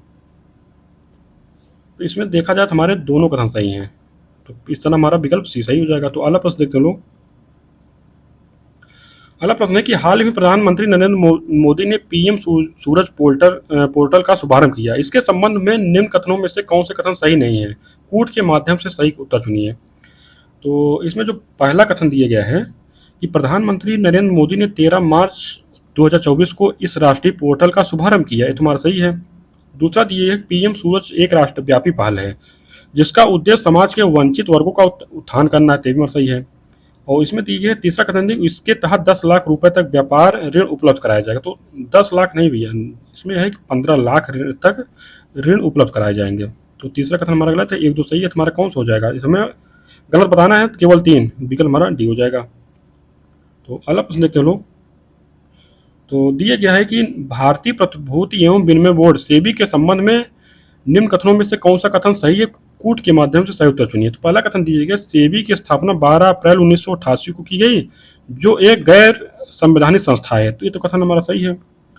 दूसरा जो दिया गया है, 30 जनवरी 1994 को एक अध्यादेश द्वारा इस संस्था को वैधानिक दर्जा भी प्रदान किया गया है। तो तुम्हारा सही गलत है भैया, ये हमारा गलत है, क्योंकि इसकी जो अध्यादेश लाया गया था ना, वो 30 जनवरी 1992 को लाया गया था। दूसरा कथन हमारा गलत हो गया। तीसरा दिया गया, सेबी का मुख्यालय मुंबई में है। तो तुम्हारा सही है। और चौथा दिया गया, किसका क्षेत्रीय कार्यालय कोलकाता, दिल्ली, चेन्नई तथा अहमदाबाद में है। तो हमारा सही है। तो एक तीन चार हमारा सही है। तुम्हारा क्या बन जाएगा? हमारा विकल्प बी बन जाएगा। तो अगला प्रश्न देख लो। अगले प्रश्न दिया गया है कि अंतरिम बजट 2024-25 के संबंध में कौन सा कथन सही नहीं है? तो इसमें देखा जाए तो दिया गया है कि अंतरिम बजट का आकार 47.66 लाख करोड़ रुपए का है। क्या ये तो हमारा सही है ना? दूसरा है कि इस बजट के कुल व्यय में से लगभग 76.69% हिस्सा राजस्व खाते पर व्यय होने का अनुमान है। तो ये हमारा सही है। तीसरा दिया गया है कि वित्तीय वर्ष 2024-25 में राजस्व घाटा 2.5% रहने का अनुमान है। तो सही है हमारा, ये हमारा गलत है। 2.5% नहीं, ये 2% रहने का अनुमान है ना। तो विकल्प सी हमारा गलत है। और चौथा दिए कि वित्तीय वर्ष 2024-25 में राजकोषीय घाटा 5.01% रहने का अनुमान है। तुम्हारा सही है। हमें गलत बताना, हमारा सी हो जाएगा। तो अगला प्रश्न देख लो। अगला प्रश्न दिया गया है कि उत्तर प्रदेश सरकार द्वारा प्रस्तुत बजट 2024-25 के संबंध में कौन सा सुमेलित नहीं है? तो पहला, एक तरफ दी गई योजना, दूसरी तरफ आवंटित बजट दिया गया है। तो जल जीवन मिशन के लिए कितना प्रावधान किया गया भैया? जल जीवन मिशन के लिए 22,000 करोड़ रुपए का प्रावधान किए गए। तुम्हारा सुमेलित है। पीएम आवास योजना, पीएस आवास योजना के लिए किए गए हैं 2,441 करोड़। तो हमारा गलत हो जाएगा ना। कितना? 2,441 करोड़। ये हमारा गलत हो जाएगा। और तीसरा दिया गया है कि पीएम ग्राम सड़क योजना, तो इसके लिए कितना प्रावधान किया? इसके लिए किया गया 3,668 करोड़। ये हमारा सही है। सर्व शिक्षा अभियान, इसके लिए किया गया 21,310 करोड़। तो हमारा सही है। हमारा हमें गलत बताना था, हमारा विकल्प बी हो जाएगा। तो अगला प्रश्न देखते लो। दिया गया है कि निम्न कथनों पर विचार कीजिए। पहला कथन दिया है कि राख फास्फेट के उत्पादन में राजस्थान का प्रथम स्थान है। दूसरा दिया गया है कि जिप्सम के उत्पादन में गुजरात का प्रथम स्थान है। बताइए इसमें हमारा कौन सा कथन सही है? इसमें देखा जाए ना, तो राख फास्फेट का उत्पादन जो है राजस्थान का प्रथम स्थान है, पहला सही है। और जिप्सम के उत्पादन में भी राजस्थान का प्रथम स्थान है। तो दूसरा कथन हमारा गलत हो जाएगा। तुम्हारा केवल एक सही है। तो अगला प्रश्न देख लो। दिया गया कि निम्न युगों में से कौन सा एक सुमेलित नहीं है? एक तरफ शिखर दिया गया, एक तरफ अवस्थिति दी गई है। तो सैंडल पीक कहाँ भैया? सैंडल पीक जो है ये उत्तरी अंडमान में ना, तो हमारा सुमेलित है। माउंट हैरियट कहाँ है? माउंट हैरियट जो है ये है दक्षिणी अंडमान में। माउंट कोयो कहाँ है भैया? माउंट कोब जो है दक्षिणी अंडमान में है। ये हो जाएगा हमारा। माउंट थुलियर कहाँ है? ये है ग्रेट निकोबार में। ये हो जाएगा। और मध्य अंडमान में कौन सी चोटी है? मध्य अंडमान में है माउंट डियोली। माउंट डियोली है मध्य अंडमान में। इतना हमारा विकल्प बी है, ये सुमेलित नहीं है। तो हमें यही बताना, हमारा विकल्प बी हो जाएगा। अगला प्रश्न देखते लो। दिया गया कि ब्रह्मपुत्र नदी के संबंध में कौन सा कथन सही है? कोट के माध्यम से सही कथन चुनिए। तो पहला कथन दिया है कि ब्रह्मपुत्र नदी का बेसिन 4 देशों चीन, भारत, भूटान एवं बांग्लादेश में फैला है। ये तुम्हारा कथन सही हो जाएगा। दूसरा दिया है कि पासी घाट के निकट इसकी 2 सहायक नदियां दिबांग और लोहित इसके बाएं किनारे पर जाकर मिलती है। तो ये बाएं किनारे पर नहीं मिलती हैं, ये दाएं किनारे से मिलती हैं। ये कथन हमारा गलत है। और तीसरा ये है कि धनसरी तथा कपली नदियां ब्रह्मपुत्र में दाईं ओर से आकर मिलती है। तो दाईं ओर से नहीं, ये बाईं ओर से आकर मिलती है। ये भी कथन हमारा गलत है। चौथा ये भारत में प्रविष्ट होने से पहले ब्रह्मपुत्र नदी अपने प्रवाह में तीव्र मोड़ अर्थात यू टर्न लेती है, जिसका भूवैज्ञानिक कारण तरुण हिमालय का अक्ष संघीय नमन है। ये तो कथन हमारा सही है। तो एक और 4 सही है। हमारा विकल्प डी बन जाएगा। तो अगला प्रश्न देखते हैं लोग। अगला प्रश्न है कि निम्न में से कौन सा यंत्र दुर्गंध की सांद्रता तथा दुर्गंध की तीव्रता को मापता है? ठीक है, ई पेज, ई नोज, ई कार्बोरेटर, इनमें से कोई नहीं। बताइए। तो इसमें क्या है ना कि जो ई नोज होता है, ई नोज एक पोर्टेबल उपकरण है जो दुर्गंध की सांद्रता तथा दुर्गंध की तीव्रता को मापता है। इसका विकास नागपुर स्थित राष्ट्रीय पर्यावरण अभियांत्रिकी अनुसंधान संस्थान जो नीरी है, नीरी जो है, तथा प्रगत संगणन विकास केंद्र जो सीडैक है, सीडैक द्वारा संयुक्त रूप से किया गया था। इस समय क्या हो जाएगा? हमारा विकल्प भी सही हो जाएगा, ई नोज हो जाएगा। अगला प्रश्न देख लो। अगला प्रश्न दिया गया है कि निम्न में से उन नदियों का चयन कीजिए जिनका मुहाना प्रशांत महासागर में है। दिया गया है कि कोलंबिया नदी, सेक्रामेंटो नदी, सेन जोकीन नदी, कोलोराडो नदी। बताइए। इसमें जो कोलंबिया नदी है, सैक्रामेंटो नदी है, सेन जोकीन नदी है, इसका जो मुहाना है ना प्रशांत महासागर में, जबकि कोलोराडो जो नदी है ये है, इसका मुहाना है ना कैलिफोर्निया की खाड़ी में, कैलिफोर्निया की खाड़ी में है। तीसरा हमारा 1 2 3 है, तुम्हारा विकल्प सी सही हो जाएगा। अगला प्रश्न देखो लोग। अगला प्रश्न है कि निम्नलिखित कथनों पर विचार कीजिए। तो पहला कथन दिया है कि भारतीय पुरातत्व सर्वेक्षण संस्कृति मंत्रालय के अधीन एक विभाग है, और दूसरा दिया गया है कि जॉन मार्शल को भारतीय पुरातत्व का जनक कहा जाता है। तो बताइए इसमें तुम्हारा क्या सही है। तो इसमें देखा जाए तो भारतीय पुरातत्व सर्वेक्षण संस्कृति मंत्रालय के अधीन एक विभाग है, तो पहला कथन हमारा सही है। और जॉन मार्शल को भारतीय पुरातत्व का जनक कहा जाता है। जॉन मार्शल को नहीं किया जाता भैया, इनको कहा जाता है अलेक्जेंडर कनिंघम को, अलेक्जेंडर कनिंघम को कहा जाता है भारतीय पुरातत्व का जनक। तो दूसरा कथन हमारा गलत हो जाएगा, तुम्हारा केवल एक सही, तुम्हारा विकल्प ए हो जाएगा। तो अगला प्रश्न देख लो। अगला प्रश्न दिया गया है कि निम्नलिखित में से किस एक नौपाषाणिक स्थल से राख का टीला प्राप्त हुआ। दिए कालीबंगा, कुलडीहवा, संगनकल्लू, ब्रह्मगिरी। बताइए। तो इसमें क्या है ना कि जो संगनकल्लू है, संगनकल्लू नौपाषाणिक स्थल से राख का टीला प्राप्त हुआ है। यह कर्नाटक में कहाँ है? कर्नाटक में है। कर्नाटक में कहाँ है? मैसूर में। मैसूर कहाँ है? बेल्लारी जनपद में। इस तरह हमारा विकल्प सी सही हो जाएगा। तो अगला प्रश्न देख लो। अगला प्रश्न दिया गया है कि ऋग्वेद के संबंध में निम्नलिखित कथनों में से कौन सा सत्य है। पहला दिए है इंद्र के पश्चात सर्वाधिक संख्या में मंत्र अग्नि को समर्पित हैं। तो ये तुम्हारा सही हो जाएगा, क्योंकि इंद्र को जो समर्पित है मंत्र वो है 250, अग्नि को 200। तो पहला कथन हमारा सही है। दूसरा दिए है कि ऋग्वेद की मूल लिपि ब्राह्मी थी, तुम्हारा सही है। तीसरा दिए है कि वैदिक कर्मकांडों में होता का संबंध ऋग्वेद से ही था ना, ये तुम्हारा सही है। 1 2 3 सही है, हमारा विकल्प डी हो जाएगा। तो अगला प्रश्न देख लो। अगला प्रश्न दिए है अशोक के तृतीय शिलालेख में 3 पदाधिकारियों के नाम मिलते हैं। निम्नलिखित में से कौन सा एक इसमें सम्मिलित नहीं है। दिए गए युक्त, अग्रहारिक, प्रादेशिक, राजुक। बताइए।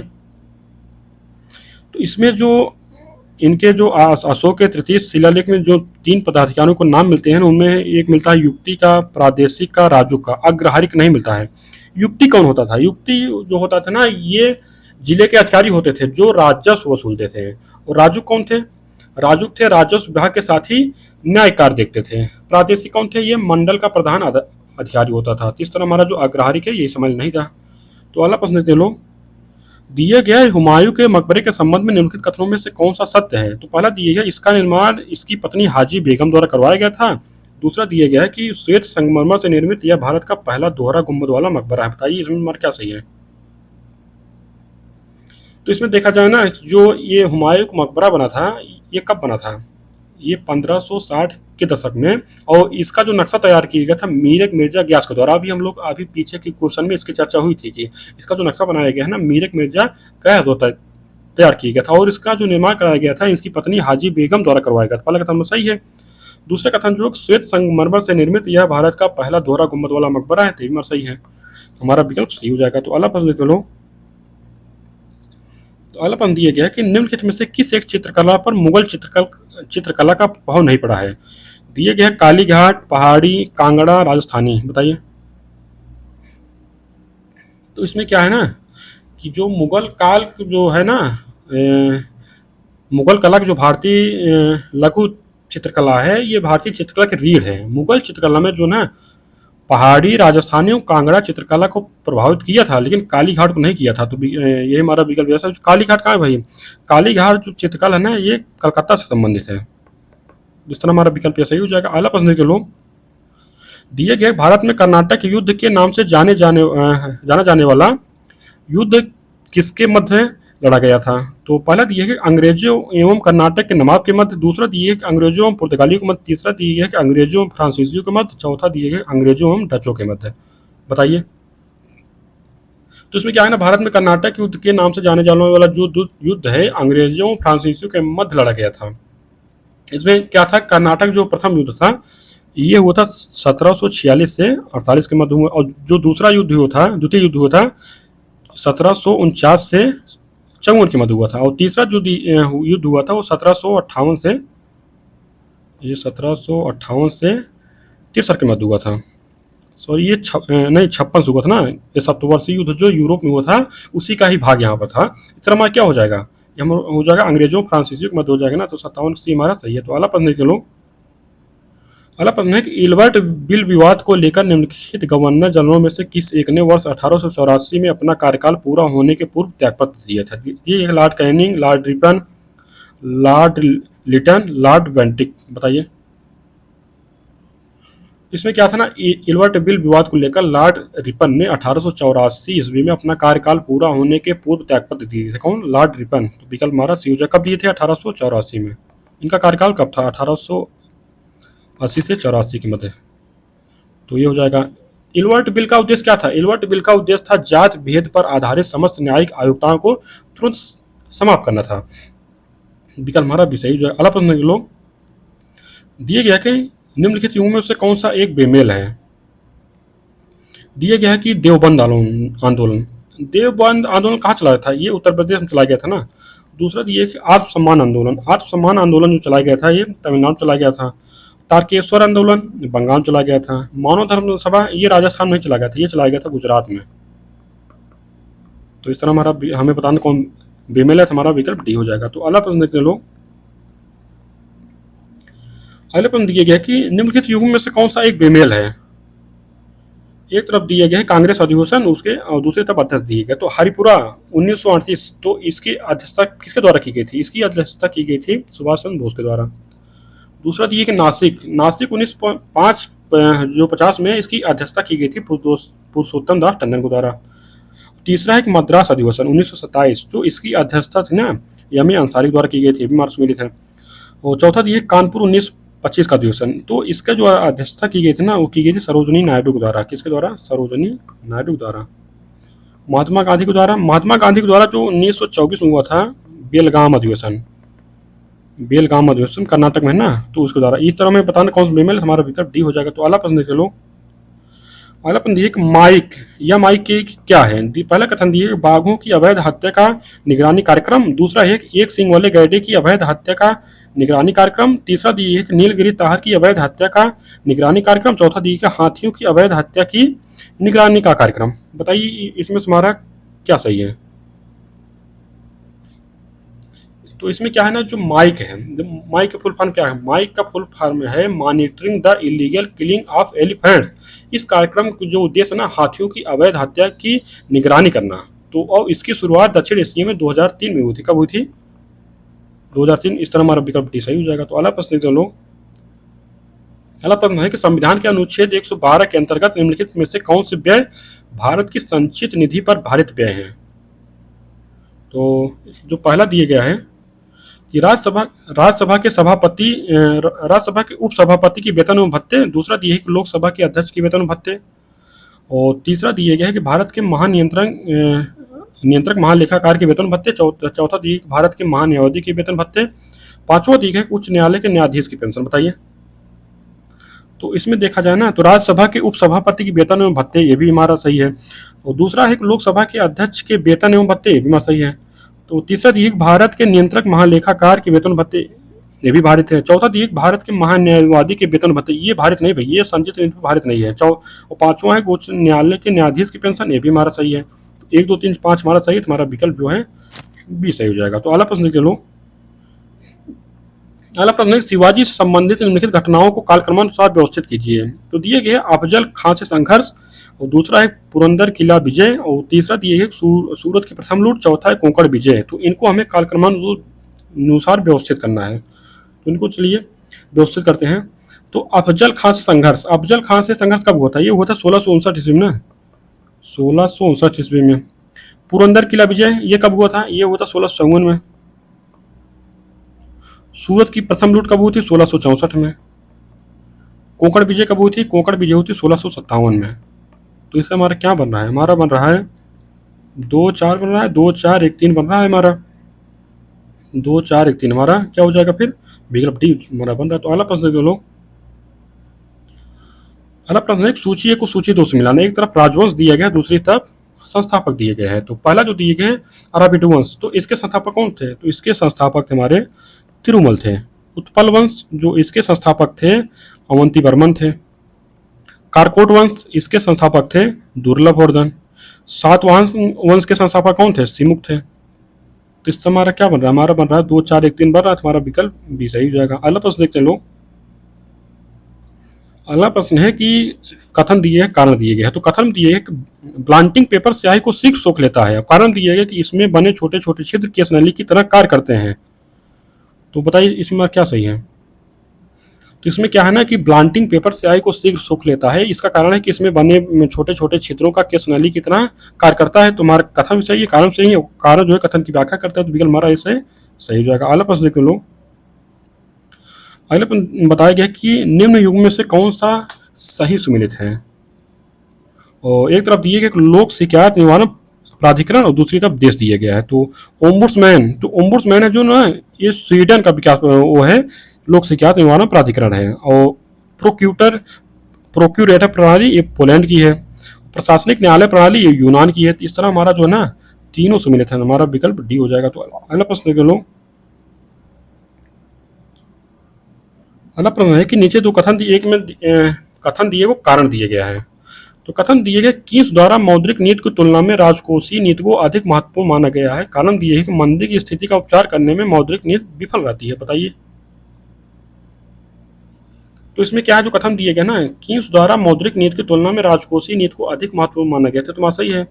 और कारण दिए गए मंदी की स्थिति का उपचार करने में मौद्रिक नीति विफल रहती है, भी सही है ना। क्योंकि मौद्रिक नीति है जो ना, ये सिर्फ नीतियों का निर्धारण करती है, जबकि राजकोषीय नीति होती है, जैसे मंदी की स्थिति आ गई है तो ज़्यादा से ज़्यादा क्या होती है ना, पैसों को मार्केट में दिया जाता है ना।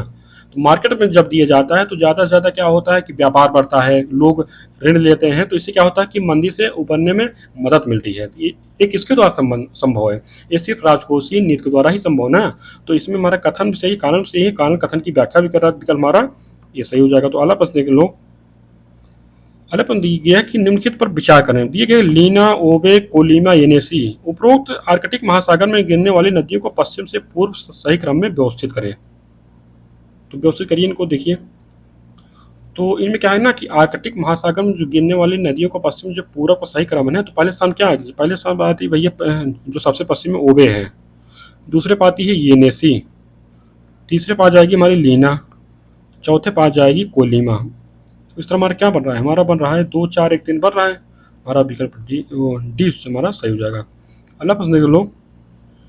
दिए गए कि निम्नलिखित में से कौन सा एक राजधानी नगर बागमती एवं विष्णुमती नदी के संगम पर स्थित है? तो पहला दिए काठमांडू, दूसरा थिम्पू, तीसरा दिए गए ढाका, चौथा काबुल दिए है। बताइए। तो इसमें जो बागमती एवं विष्णुमती नदी के संगम पर है ना, वो है काठमांडू है। ये क्या है? ये नेपाल की राजधानी है। तो विकल्प हमारा ये सही हो जाएगा। तो अगला प्रश्न देते लोग। दिए गए कि निम्नलिखित पर विचार करें। पहला दिए बहरीन, ओमान, कुवैत, कतर। तो दिए गए उपरोक्त देशों का उत्तर से दक्षिण का क्रम क्या होगा? इसमें जो जो क्रम होगा ना, तो पहले स्थान क्या आएगा भैया? पहले स्थान पर आ जाएगा हमारा कुवैत, दूसरे स्थान पर हमारा आएगा बहरीन, तीसरे स्थान पर आएगा हमारा कतर, चौथे स्थान पर हमारा आएगा ओमान। तो इस तरह हमारा क्या बन रहा है? हमारा बन रहा है 3 1 4 2 बन रहा है, तो हमारा विकल्प सी सही हो जाएगा। तो अगला प्रश्न देख लो। अगले प्रश्न है कि घाटे की वित्त व्यवस्था के संदर्भ में सत्य कथन चुनें। तो पहला दिया गया कि इस स्थिति में सरकार का व्यय सरकार की आय से अधिक होता है। दूसरा दिया गया कि मुद्रा की आपूर्ति वस्तुओं एवं सेवाओं की तुलना में अधिक हो जाती है। तो बताइए इसमें हमारा क्या सही है? तो इसमें देखा जाए ना, जो घाटे की व्यवस्था होती है, इसमें जो है कि पैसे को ज़्यादा से ज़्यादा जो है ना राजस्व खर्चे के अंदर खर्च किया जाता है। तो इसमें क्या होता है कि इस स्थिति में सरकार जो व्यय होता है ना, सरकार की आय से अधिक होता है, सरकार ज़्यादा से ज़्यादा खर्च करती है। इस तरह हमारा पहला कथन सही है। दूसरा, मुद्रा की आपूर्ति वस्तुओं एवं सेवाओं की तुलना में अधिक हो जाती है। जब ज़्यादा से ज़्यादा धन जो है सरकार के द्वारा बाजार में प्रेषित किया जाता है ना, तो जितना उत्पादन होता है वस्तुओं और सेवाओं का, उससे ज़्यादा धन की आपूर्ति हो जाती है। इस तरह हमारा क्या हो जाएगा? दूसरा कथन हमारा सही है, तो हमारा विकल्प सी सही हो जाएगा। अगला प्रश्न देखते हैं लोग। अगले प्रश्न दिए गए कि भेदीय कारोबार क्या है? पहला कथन दिया गया है कि निर्यातों को बढ़ाने हेतु मुद्रा का अवमूल्यन, दूसरा दिया है कि शेयर घोटाले की पूर्ति हेतु बांड जारी करना, तीसरा दिया है कि प्रतिभूति के संबंध में महत्वपूर्ण गैर सार्वजनिक जानकारी तक पहुंच रखने वाले किसी व्यक्ति द्वारा प्रतिभूति की खरीद एवं बिक्री, चौथा दिया गया इनमें से कोई नहीं। बताइए। तो इसमें जो भेदीय कारोबारी होते हैं उनके द्वारा जो किया जाता है कारोबार, उसको भेदीय कारोबार कहते हैं। इसमें क्या होता है ना कि प्रतिभूति के संबंध में महत्वपूर्ण गैर सार्वजनिक जानकारी तक पहुंच रखने वाले किसी व्यक्ति द्वारा प्रतिभूति की खरीद और बिक्री करना होता है। विकल्प हमारा सी सही हो जाएगा। अगला प्रश्न देख लो। दिया गया है कि निम्नलिखित में से कौन एक सूफी सिलसिले के संत बहुत आराम तलब जिंदगी व्यतीत करते थे। दिए गए कादरी संप्रदाय, सत्तारी सिलसिला, चिश्ती संप्रदाय, सूरावर्दी संप्रदाय। बताइए। इसमें जो सुहरावर्दी संप्रदाय के संत होते थे ना, ये बहुत आराम की जिंदगी व्यतीत करते थे। वे राजनीतिक संपर्क द्वारा अपने कार्यों को उचित ढंग से करना चाहते थे। इसका क्या हो जाएगा हमारा सुहरावर्दी संप्रदाय। तुम्हारा विकल्प डी सही हो जाएगा। अगला प्रश्न देख लो। दिया गया अमर्त्य सेन को कल्याणकारी अर्थशास्त्र के लिए नोबेल पुरस्कार किस वर्ष प्रदान किया गया। दिया गया 2000, वर्ष 1995 में, वर्ष 1997 में, वर्ष 1998 बताइए। तो इसमें जो अमर्त्य सेन को कल्याणकारी अर्थशास्त्र के लिए जो नोबेल पुरस्कार दिया गया था ना, ये 1998 में दिया गया। हमारा विकल्प जो है डी सही हो जाएगा। अगला प्रश्न है दिया गया है कि वैज्ञानिक प्रबंधन का जनक कौन है। दिए गए हेनरी फेयोल, डार्विन, बर्नार्ड या डब्ल्यू टेलर। बताइए। तो इसमें क्या है ना, वैज्ञानिक प्रबंधन के जनक एफ डब्ल्यू टेलर हैं। तुम्हारा विकल्प डी सही हो जाएगा। तो अगला प्रश्न देख लो। अगला प्रश्न है कि अजमेर के शासक सवाई राजा जयसिंह के संबंध में निम्नलिखित में से कौन सा कथन सही नहीं है। तो जो पहला कथन दिया गया कि इसने 1722 ईस्वी में जयपुर नगर की स्थापना की थी। तुम्हारा सही हो जाएगा। दूसरा दिया कि इन्होंने दिल्ली, जयपुर, उज्जैन, वाराणसी और मथुरा में वेधशालाएं बनवाई। ये भी हमारा सही है। तीसरा दिया कि इन्होंने जिज मोहम्मद शाही नाम से सारणियों का एक सेट तैयार करवाया जिससे लोगों को खगोल शास्त्र संबंधी पर्यवेक्षण करने में सहायता मिले थे। भी हमारा सही हो जाएगा। चौथा दिए कि इन्हें सवाई की पदवी मुगल बादशाह जहांदार शाह ने दी थी। ये कथन हमारा गलत है ना। इनको जो ये उपाधि दी गई थी किसके द्वारा की गई थी। जहांदार शाह ने नहीं की, ये दी गई थी फारूक सियर के द्वारा। फारूक सियर के द्वारा दी गई थी ना। तो ये हमारा हमें बताना था कौन कथन गलत है। हमारा विकल्प डी हो जाएगा। अगला प्रश्न देख लो। अगला प्रश्न है कि निम्न कथनों पर विचार कीजिए। पहला कथन दिए कि भारत के उत्तर पश्चिमी भाग में हिमालय की श्रेणियां दक्षिण पश्चिम दिशा से उत्तर पूर्व दिशा की ओर फैली हैं। दूसरा दिए है कि जबकि अरुणाचल प्रदेश में यह श्रेणियां दक्षिण पश्चिम से उत्तर पश्चिम की ओर फैली। बताइए इसमें तुम्हारा कौन कथन सही है। तो इसमें जो हिमालय है ना, हिमालय पर्वत भारतीय उपमहाद्वीप तथा मध्य एवं पूर्वी एशिया के देशों के बीच एक मजबूत लंबी दीवार के रूप में खड़ा है। भारत के उत्तर पश्चिम भाग में हिमालय की यह श्रेणियां जो हैं उत्तर पश्चिम दिशा से दक्षिण पूर्व दिशा की ओर फैली हैं। तो हमारा जो है ना पहला कथन गलत हो जाएगा। और जबकि क्या है कि दार्जिलिंग हो गया, सिक्किम क्षेत्र हो गया, इसमें क्या है ना कि यह श्रेणियां पूर्व पश्चिम में फैली हैं तथा अरुणाचल प्रदेश में यह दक्षिण पश्चिम से उत्तर पश्चिम तक विस्तृत है। तो इस तरह हमारा दूसरा कथन सही हो जाएगा। तुम्हारा विकल्प भी सही है। तो अगला प्रश्न देख लो।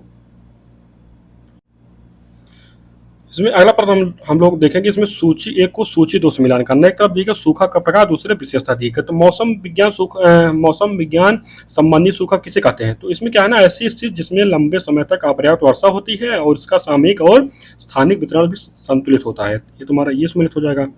दूसरा दिया गया है कृषि सूखा। तो इसके विषय में क्या है ना, वह स्थिति जिसमें मिट्टी में आर्द्रता की कमी के कारण फसलें मुरझा जाती हैं। तो ये तुम्हारा हो जाएगा, सम्मिलित होगा।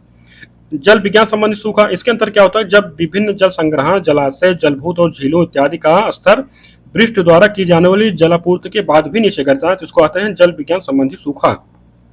चौथा दिए पारिस्थितिक सूखा। इसमें क्या होता है कि जब प्राकृतिक पारिस्थितिकी तंत्र में जल की कमी से उत्पादकता में कमी हो जाती है और परिणाम स्वरूप पारिस्थितिकी तंत्र में तनाव आ जाता है। इस तरह ये हमारा बन जाता है। हमारा क्या मर रहा है, हमारा 3 4 1 2 बना। हमारा विकल्प कौन सा हो जाएगा। हमारा विकल्प जो है ये सही हो जाएगा। तो अगला प्रश्न देखते हैं लोग। तो अगला प्रश्न दिया गया है कि निम्न में से कौन सा जीव मंडल आरक्षित क्षेत्र क्षेत्रफल की दृष्टि से सबसे छोटा है। दिया गया कि दिहंग देवांग, ग्रेट निकोबार, नोक्रेक, डिब्रू साइकोआ। बताइए। इसमें क्या है ना, उपरोक्त जीव मंडल आरक्षित क्षेत्र में सबसे छोटा असम में स्थित डिब्रू साइकोआ है। तो इसका जो क्षेत्रफल कितना है 765 वर्ग किलोमीटर है। तो इस तरह हमारा विकल्प डी सही हो जाएगा। तो अगला प्रश्न देख लो।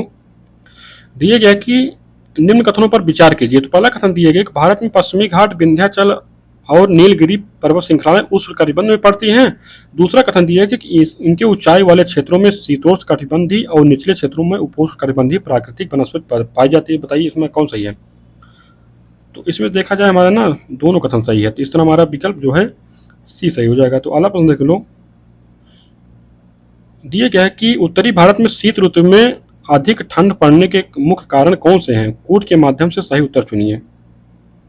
तो पहला दिया है कि पंजाब, हरियाणा और राजस्थान जैसे राज्य समुद्र के समकारी प्रभाव से दूर स्थित होने के कारण महाद्वीपीय जलवायु का अनुभव करते हैं। पहले का सही हो गया। दूसरा है कि निकटवर्ती हिमालय की श्रेणियों में हिमपात के कारण सहित लहर की स्थिति उत्पन्न हो जाती है। ये भी सही हो जाएगा। तीसरा दिए गए फरवरी के आसपास कैस्पियन सागर और तुर्कमेनिस्तान की ठंडी पवनें उत्तर भारत में शीत लहर ला देती हैं। तो ये सही है, तुम्हारा 1 2 3 सही है, तुम्हारा विकल्प ये सही हो जाएगा। अगला प्रश्न देख लो, दिए गए प्रकाश संश्लेषण के संबंध में निम्नलिखित कथनों में विचार कीजिए। दिए पहला कथन दिए प्रकाश संश्लेषण की दर लगभग 30 से 35 डिग्री सेल्सियस तापमान पर अधिकतम होती थी। तुम्हारा सही है। दूसरा दिया गया है कि प्रकाश संश्लेषण क्रिया में कार्बन डाइऑक्साइड का उपचयन तथा जल का अपचयन होता है। तो इसमें तो ये हमारा गलत है ना, जल का जो है उपचयन होता है और कार्बन डाइऑक्साइड का अपचयन होता है। तो पहला कथन हमारा गलत है और दूसरा पहला सही, दूसरा गलत है। तुम्हारा विकल्प सही हो जाएगा। तो अगला प्रश्न देखते लो, अगला प्रश्न है कोलोराडो पठार के संबंध में निम्न कथनों पर विचार कीजिए। पहला कथन दिए कि यह एक अंतर पर्वतीय पठार का उदाहरण है। दूसरा दिए कि यह रॉकी पर्वत एवं सियरा नेवादा के मध्य अवस्थित है। बताइए इसमें हमारा क्या सही है?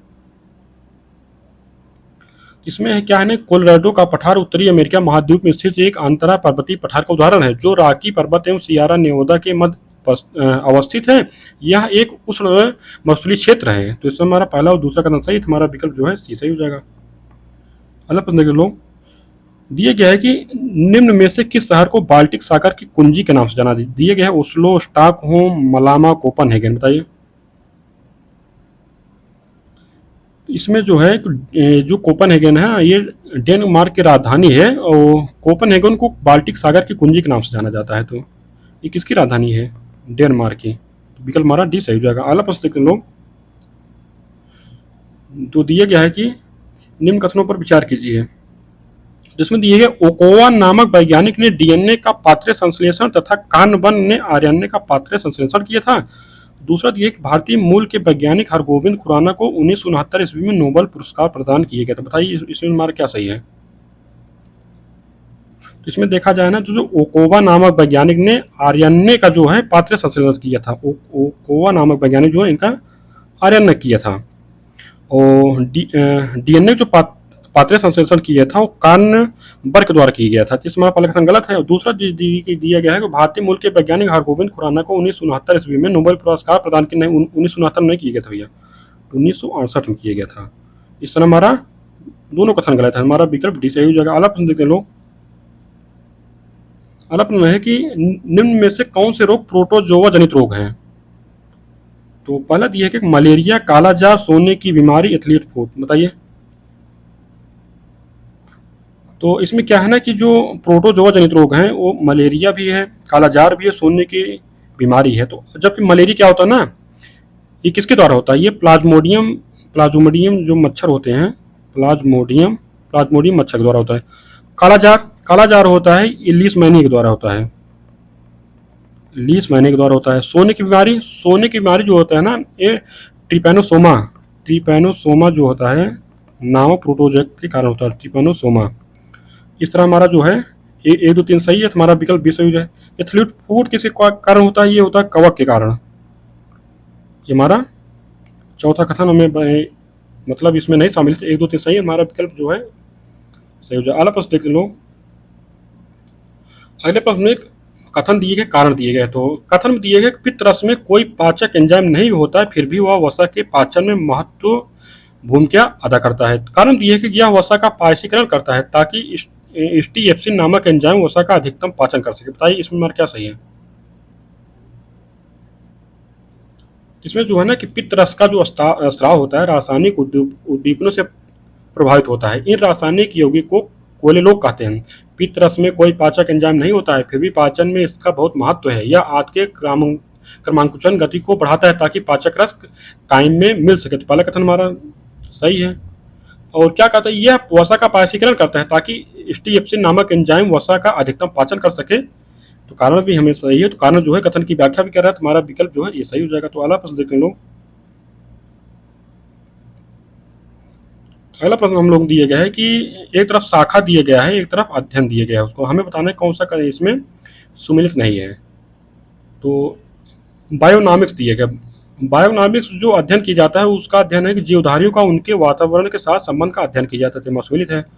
दूसरा दिए इथोलॉजी। इथोलॉजी जो है ना, मानव सहित सभी जंतुओं के व्यवहार का अध्ययन किया जाता है इसके द्वारा। और तीसरा दिए है कांडोलॉजी। कांडोलॉजी के अध्ययन अस्थियों को अध्ययन नहीं किया जाता, उपास्थियों का अध्ययन किया जाता है, उपास्थियों का अध्ययन, ये हमारा सुमेलित नहीं है।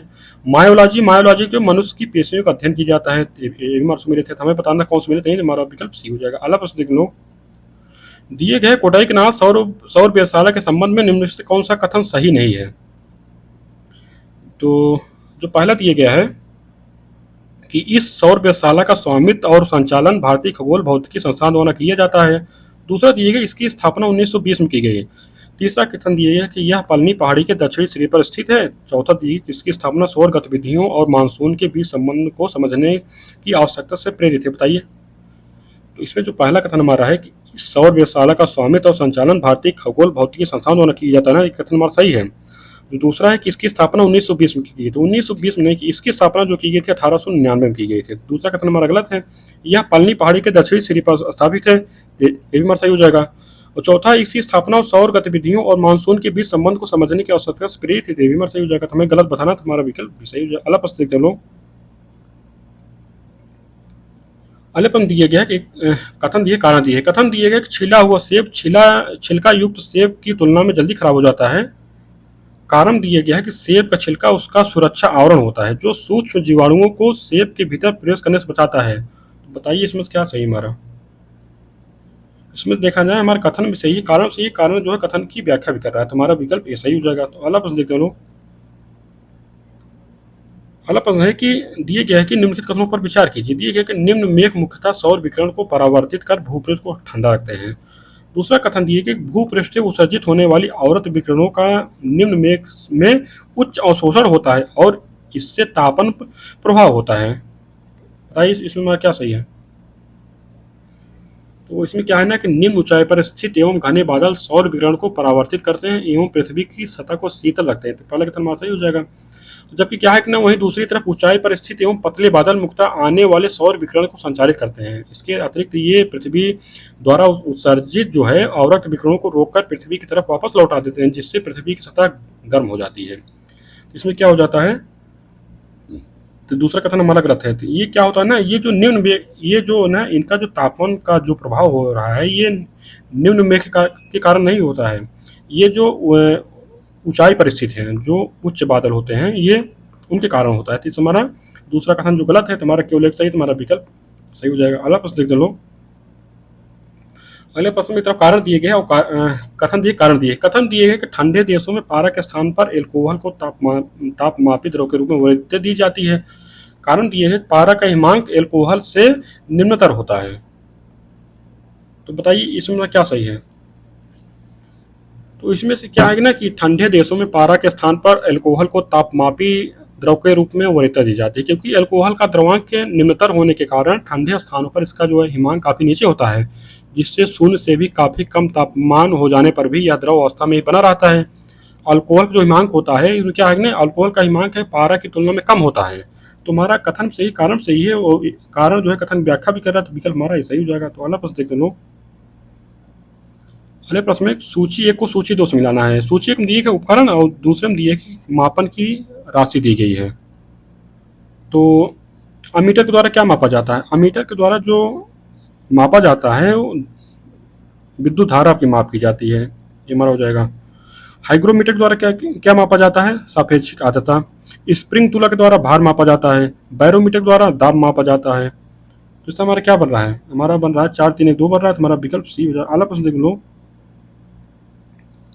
अगला प्रश्न दिया गया है कि निम्न कथनों पर विचार करें। पहला कथन दिए कि सकल राष्ट्रीय उत्पाद में मूल्यह्रास को जोड़ देने पर शुद्ध राष्ट्रीय उत्पाद प्राप्त होता है।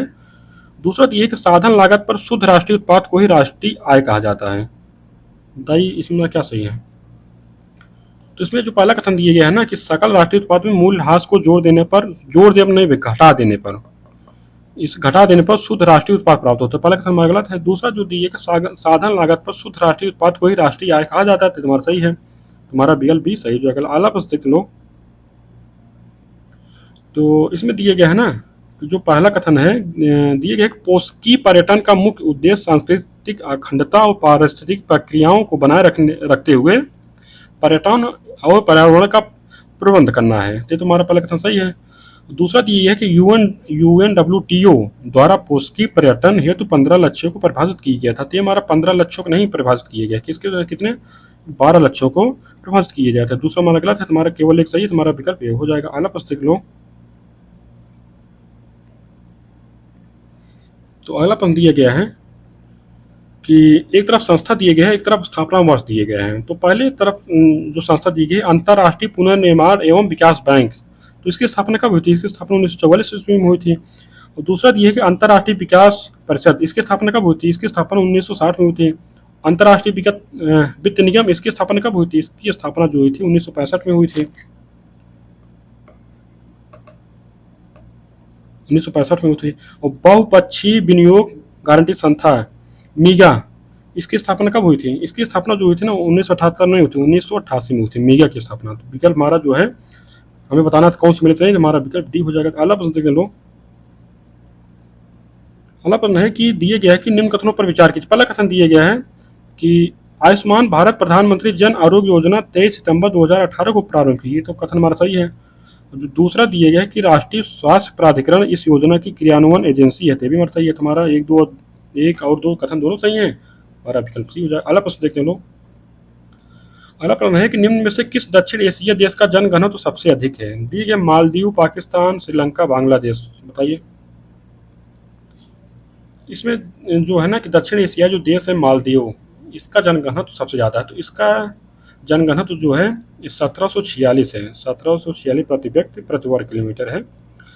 बांग्लादेश का कितना है? बांग्लादेश का है 1315, इसके बाद आता है दूसरे नंबर पर।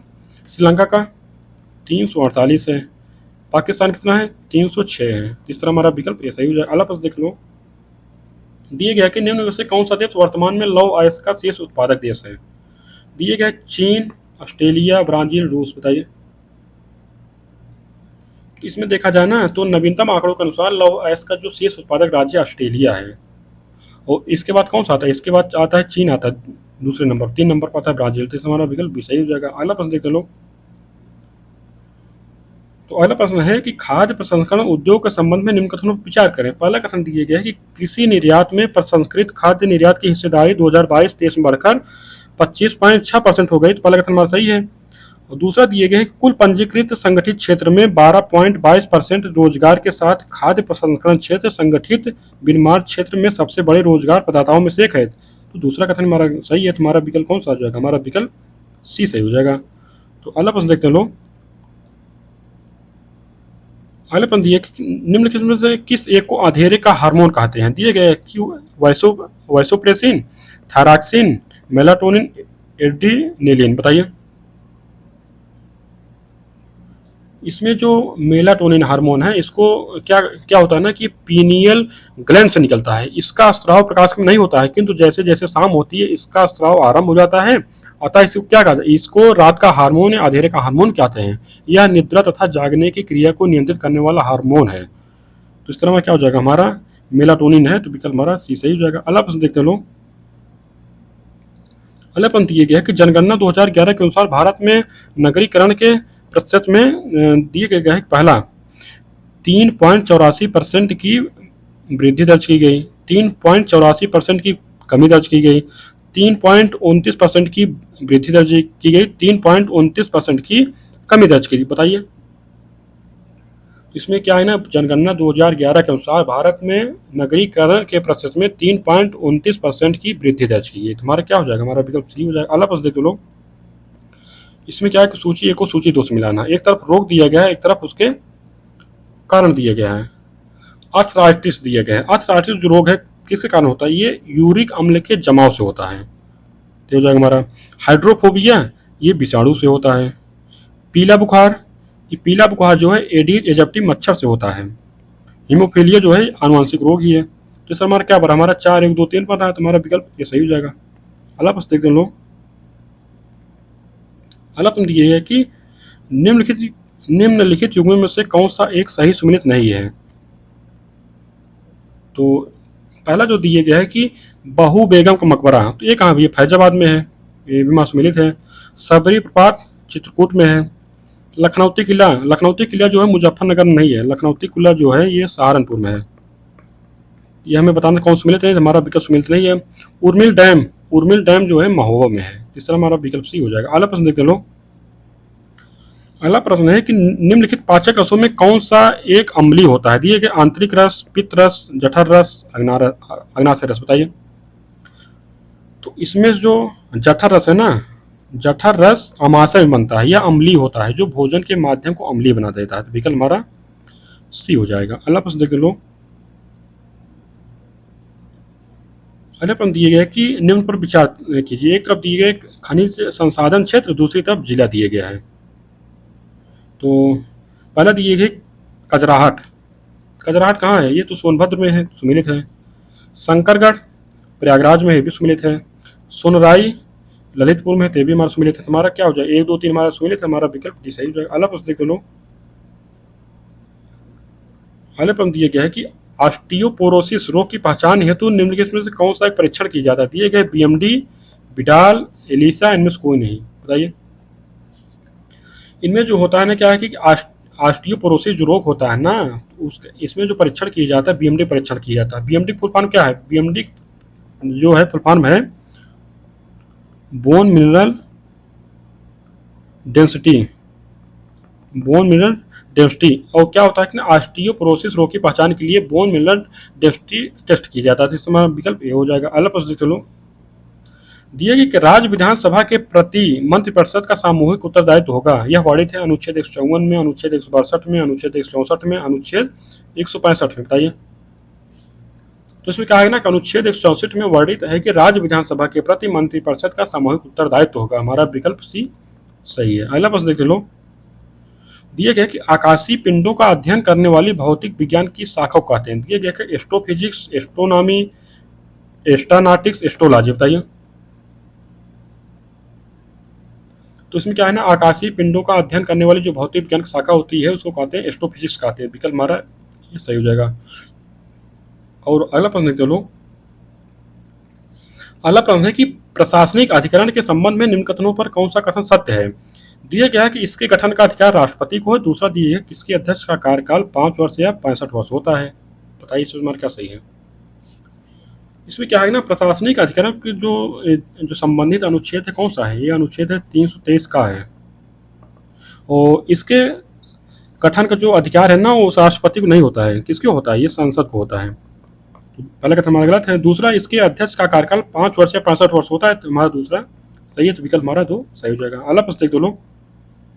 दिया गया कि आजाद दस्ता नामक क्रांतिकारी संगठन का संबंध निम्नलिखित में किससे था। दिया गया है कि भारत छोड़ो आंदोलन, आजाद हिंद फौज, सविनय अवज्ञा आंदोलन, हिंदुस्तान रिपब्लिकन एसोसिएशन, बताइए। तो इसमें जो है ना आजाद दस्ता जो था नामक क्रांतिकारी संगठन का संबंध जो है ना भारत छोड़ो आंदोलन से था। इसका गठन किसके द्वारा किया गया था, तो इसका जो गठन किया गया था जयप्रकाश नारायण के द्वारा किया गया था, जयप्रकाश नारायण के द्वारा किया था। हमारा विकल्प जो है ये सही हो जाएगा। अगला प्रश्न देखते लोग। अगला प्रश्न दिया है कि निम्नलिखित में से कौन सा एक धन विधेयक के उपबंध में सम्मिलित नहीं किया गया है। पहला दिया गया है कि कर से संबंधित उपबंध, दूसरा दिया गया है कि ऋण से संबंधित उपबंध, तीसरा दिया है कि जुर्माना अर्थदंड से संबंधित उपबंध, चौथा दिया है कि संचित निधि से संबंधित उपबंध, बताइए। तो धन विधेयक जो ये परिभाषा दी गई है, दिया गया है अनुच्छेद 110 में। और इसमें क्या है ना कि इसमें जो प्रावधान किए गए हैं कर से संबंधित प्रावधान है, उधार से संबंधित प्रावधान है और संचित निधि से संबंधित उपबंध शामिल है। तो जो जुर्माना अर्थदंड संबंधित ये उपबंध हमारे द्वारा इसमें नहीं किए गया, तो विकल्प हमारा सी हो जाएगा। अगला प्रश्न देखते हैं लोग। अगला प्रश्न है कि निम्नलिखित में से किस एक इतिहासकार ने भारत छोड़ो आंदोलन को एक स्वतः प्रवर्तित क्रांति के रूप में वर्णित किया। दिया गया है कि Gordon Johnson, David Arnold, F G. Hutchins, Peter Rao, बताइए। इसमें जो एफजी हचिंस है ना, इनको द्वारा कहा गया था कि भारत छोड़ो आंदोलन एक स्वतः प्रवर्तित क्रांति थी जिसमें नेतृत्व स्वयं भारत की जनता कर रही थी। तो हमारा विकल्प सी हो जाएगा। अगला प्रश्न देखते हैं लोग। दिए गया कि विश्व में कोयला उत्पादन के लिए प्रसिद्ध कारागंडा बेसिन अवस्थित है। दिए गए यूक्रेन में, वेनेजुएला में, कजाकिस्तान में, इजराइल में। इस बार क्या सही हो जाएगा? तो इसमें क्या है ना कि विश्व में कोयला उत्पादन के लिए प्रसिद्ध कारागंडा बेसिन जो है कजाकिस्तान में अवस्थित है। विकल्प हमारा सी सही हो जाएगा। तो अगला प्रश्न देख लो। अगले प्रश्न में कथन दिए, कारण दिए गए हैं। तो कथन में दिए गया है कि कावेरी एकमात्र प्रायद्वीपीय नदी है जिसमें वर्ष भर जल प्रवाह बना रहता है। और कारण दिए गए, कावेरी के उत्तरी जलग्रहण क्षेत्र में दक्षिण पश्चिम मानसून से तथा निचले जलग्रहण क्षेत्र में उत्तर पूर्वी मानसून से वर्षा होती है। तो इसमें तुम्हारा क्या सही है? तो इसमें देखा जाए ना, जो कथन दिए गए, कावेरी एकमात्र प्रायद्वीपीय नदी है जिसमें वर्ष भर जल प्रवाह बना रहता है। तो ये तुम्हारा सही है, जल प्रवाह उसमें वर्ष भर बना रहता है। कारण दिए गए, कावेरी के ऊपरी जलग्रहण क्षेत्र में दक्षिण पश्चिम मानसून से तथा निचले जलग्रहण क्षेत्र में उत्तरी पूर्वी मानसून से वर्षा होती थी। भी हमारा सही है। कारण भी, कथन भी सही है, कारण सही है। कारण जो है कथन की व्याख्या कर रहा है। तुम्हारा विकल्प ये सही हो जाएगा। अगला प्रश्न देखते लोग। अगला प्रश्न है कि निम्न कथनों पर विचार करें। दिए गए कि वर्ष 2001-11 के दशक में उत्तर प्रदेश में महिला साक्षरता में 15% की वृद्धि हुई है। दूसरा कथन दिया है कि उत्तर प्रदेश में शिशु लिंगानुपात 912 है। बताइए इसमें क्या सही है? तो जो पहला कथन है ना, वर्ष 2001-11 के दशक में उत्तर प्रदेश में महिला साक्षरता में 15% की वृद्धि हुई है। पहला कथन हमारा सही है। और उत्तर प्रदेश में शिशु लिंगानुपात जो है 912 नहीं है, 902 है। इस तरह जो है हमारा दूसरा कथन गलत है। तो हमारा विकल्प ये सही हो जाएगा। अगला प्रश्न देखते हैं लोग। अगला प्रश्न दिए कि भारत में स्थित निम्नलिखित इस्पात संयंत्रों का पश्चिम से पूर्व की ओर सही क्रम है। तो इसमें दिए गया है कि दुर्गापुर, जमशेदपुर, राउरकेला, भिलाई। तो इनका जो क्रम है ना, तो सबसे पश्चिम क्या आता है? भिलाई है। तो भिलाई के बाद आता है राउरकेला, राउरकेला के बाद है जमशेदपुर, जमशेदपुर बाद है दुर्गापुर। इस हमारा क्या बन रहा है भिलाई, राउरकेला, जमशेदपुर, दुर्गापुर। एक विकल्प हमारा बी सही है। तो विकल्प हमारा भी सही हो जाएगा। तो अगला प्रश्न देख लो।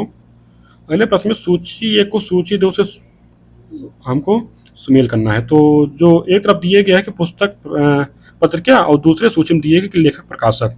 तो दी इंडियन सोशियोलॉजिस्ट, तो इसके प्रकाशक कौन थे? इसके लेखक जो प्रकाशक थे श्यामजी कृष्ण वर्मा थे। दूसरा दिए गए एनाहिलेशन ऑफ कास्ट, तो इसके जो लेखक थे डॉक्टर अम्बेडकर थे।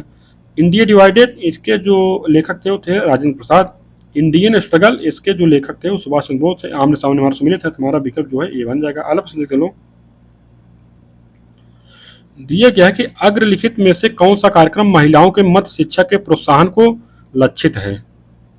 दिए गया कि राष्ट्रीय महिला कोष, इंदिरा महिला योजना, महिला समाख्या कार्यक्रम, महिला समृद्धि योजना। बताइए।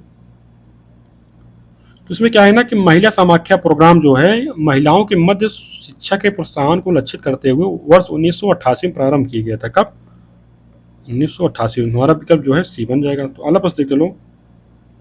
दिए गया है कि निम्न कथनों पर विचार करें। पहला कथन दिए कि टंगस्टन सबसे उच्च गलनांक वाली धातु है। और दूसरा दिए कि पारा सबसे निम्न गलनांक वाली धातु है। और तीसरा दिया गया है कि निष्क्रिय गैसों का गलनांक सबसे कम होता है। तो बताइए इसमें कौन सही है? तो इसमें देखा जाए ना, पहला कथन जो दिए गया टंगस्टन सबसे उच्च गलनांक वाली धातु होती है, तुम्हारा सही है। दूसरा जो दिए है पारा सबसे निम्न गलनांक वाली धातु है, तो ये भी हमारा सही है। और तीसरा दिए है कि निष्क्रिय गैसों का गलनांक सबसे कम होता है, तो ये भी हमारा सही है।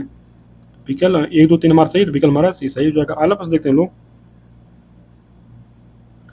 अगला प्रश्न है कि हवाला लेन देन को भारत के किस अधिनियम के अंतर्गत भारत में बंद कर दिया गया? दिए गया कि फेरा, फेमा, एफआरबीएम, अप्सपा। बताइए। इसमें जो है ना कि हवाला लेन देन को भारत के फेमा अधिनियम के अंतर्गत भारत में बंद कर दिया गया। तो इसमें हमारा विकल्प भी सही हो जाएगा। अगला प्रश्न देख लो। दिया गया कि पोलर फ्लिंग बल निम्न में से किससे संबंधित है? दिया गया कि ज्वारीय बल, पृथ्वी घूर्णन, गुरुत्वाकर्षण, पृथ्वी का परिक्रमण। तो देखिए इसमें क्या सही है।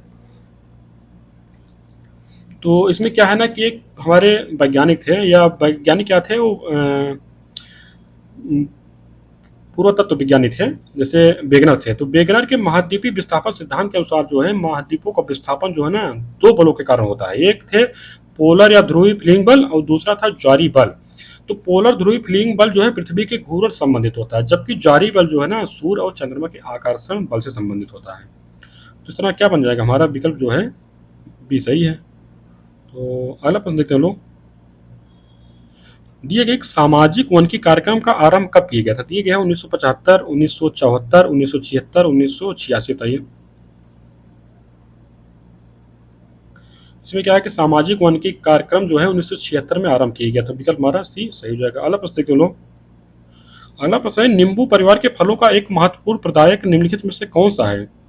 दिए गया कि विषुवतीय क्षेत्र, भूमध्यसागरीय क्षेत्र, भूमध्य मरुस्थल क्षेत्र, अल्पाद्र क्षेत्र। बताइए।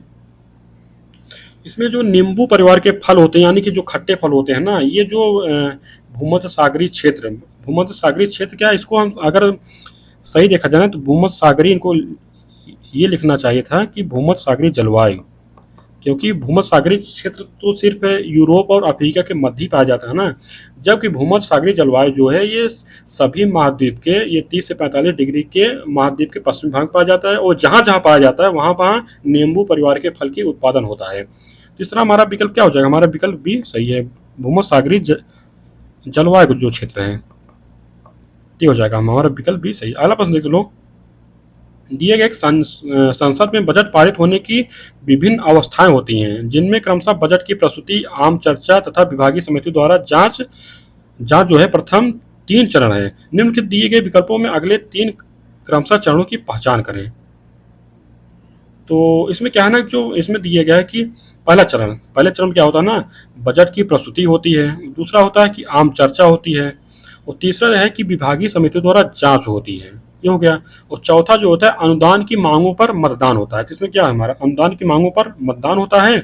उसके बाद क्या होता है कि विनियोग विधेयक पारित होता है, और इसमें जो छठा हमारा है चरण वो होता है कि वित्त विधेयक पारित करना। तो हमारा विकल्प क्या बन रहा है? हमारा विकल्प सी बन रहा है। तो अगला प्रश्न देखते लो। अगला प्रश्न जो हमारा ये करंट अफेयर से संबंधित है, जो कि अगस्त 2023 से संबंधित है, तो इससे हमारा कोई मतलब नहीं है, ये हम लोग जैसे पुराना करंट अफेयर है। तो हम लोगों को इस तरह जो है ये टेस्ट हम लोगों का 4 नंबर का कंप्लीट हो गया। तो आप क्या करिए, इसको देखिए और देखने के बाद इसका नोट्स बनाइए, और जब नोट्स बनाएंगे तभी इसका जो है पूरा फ़ायदा मिलेगा आपको। चलिए, धन्यवाद।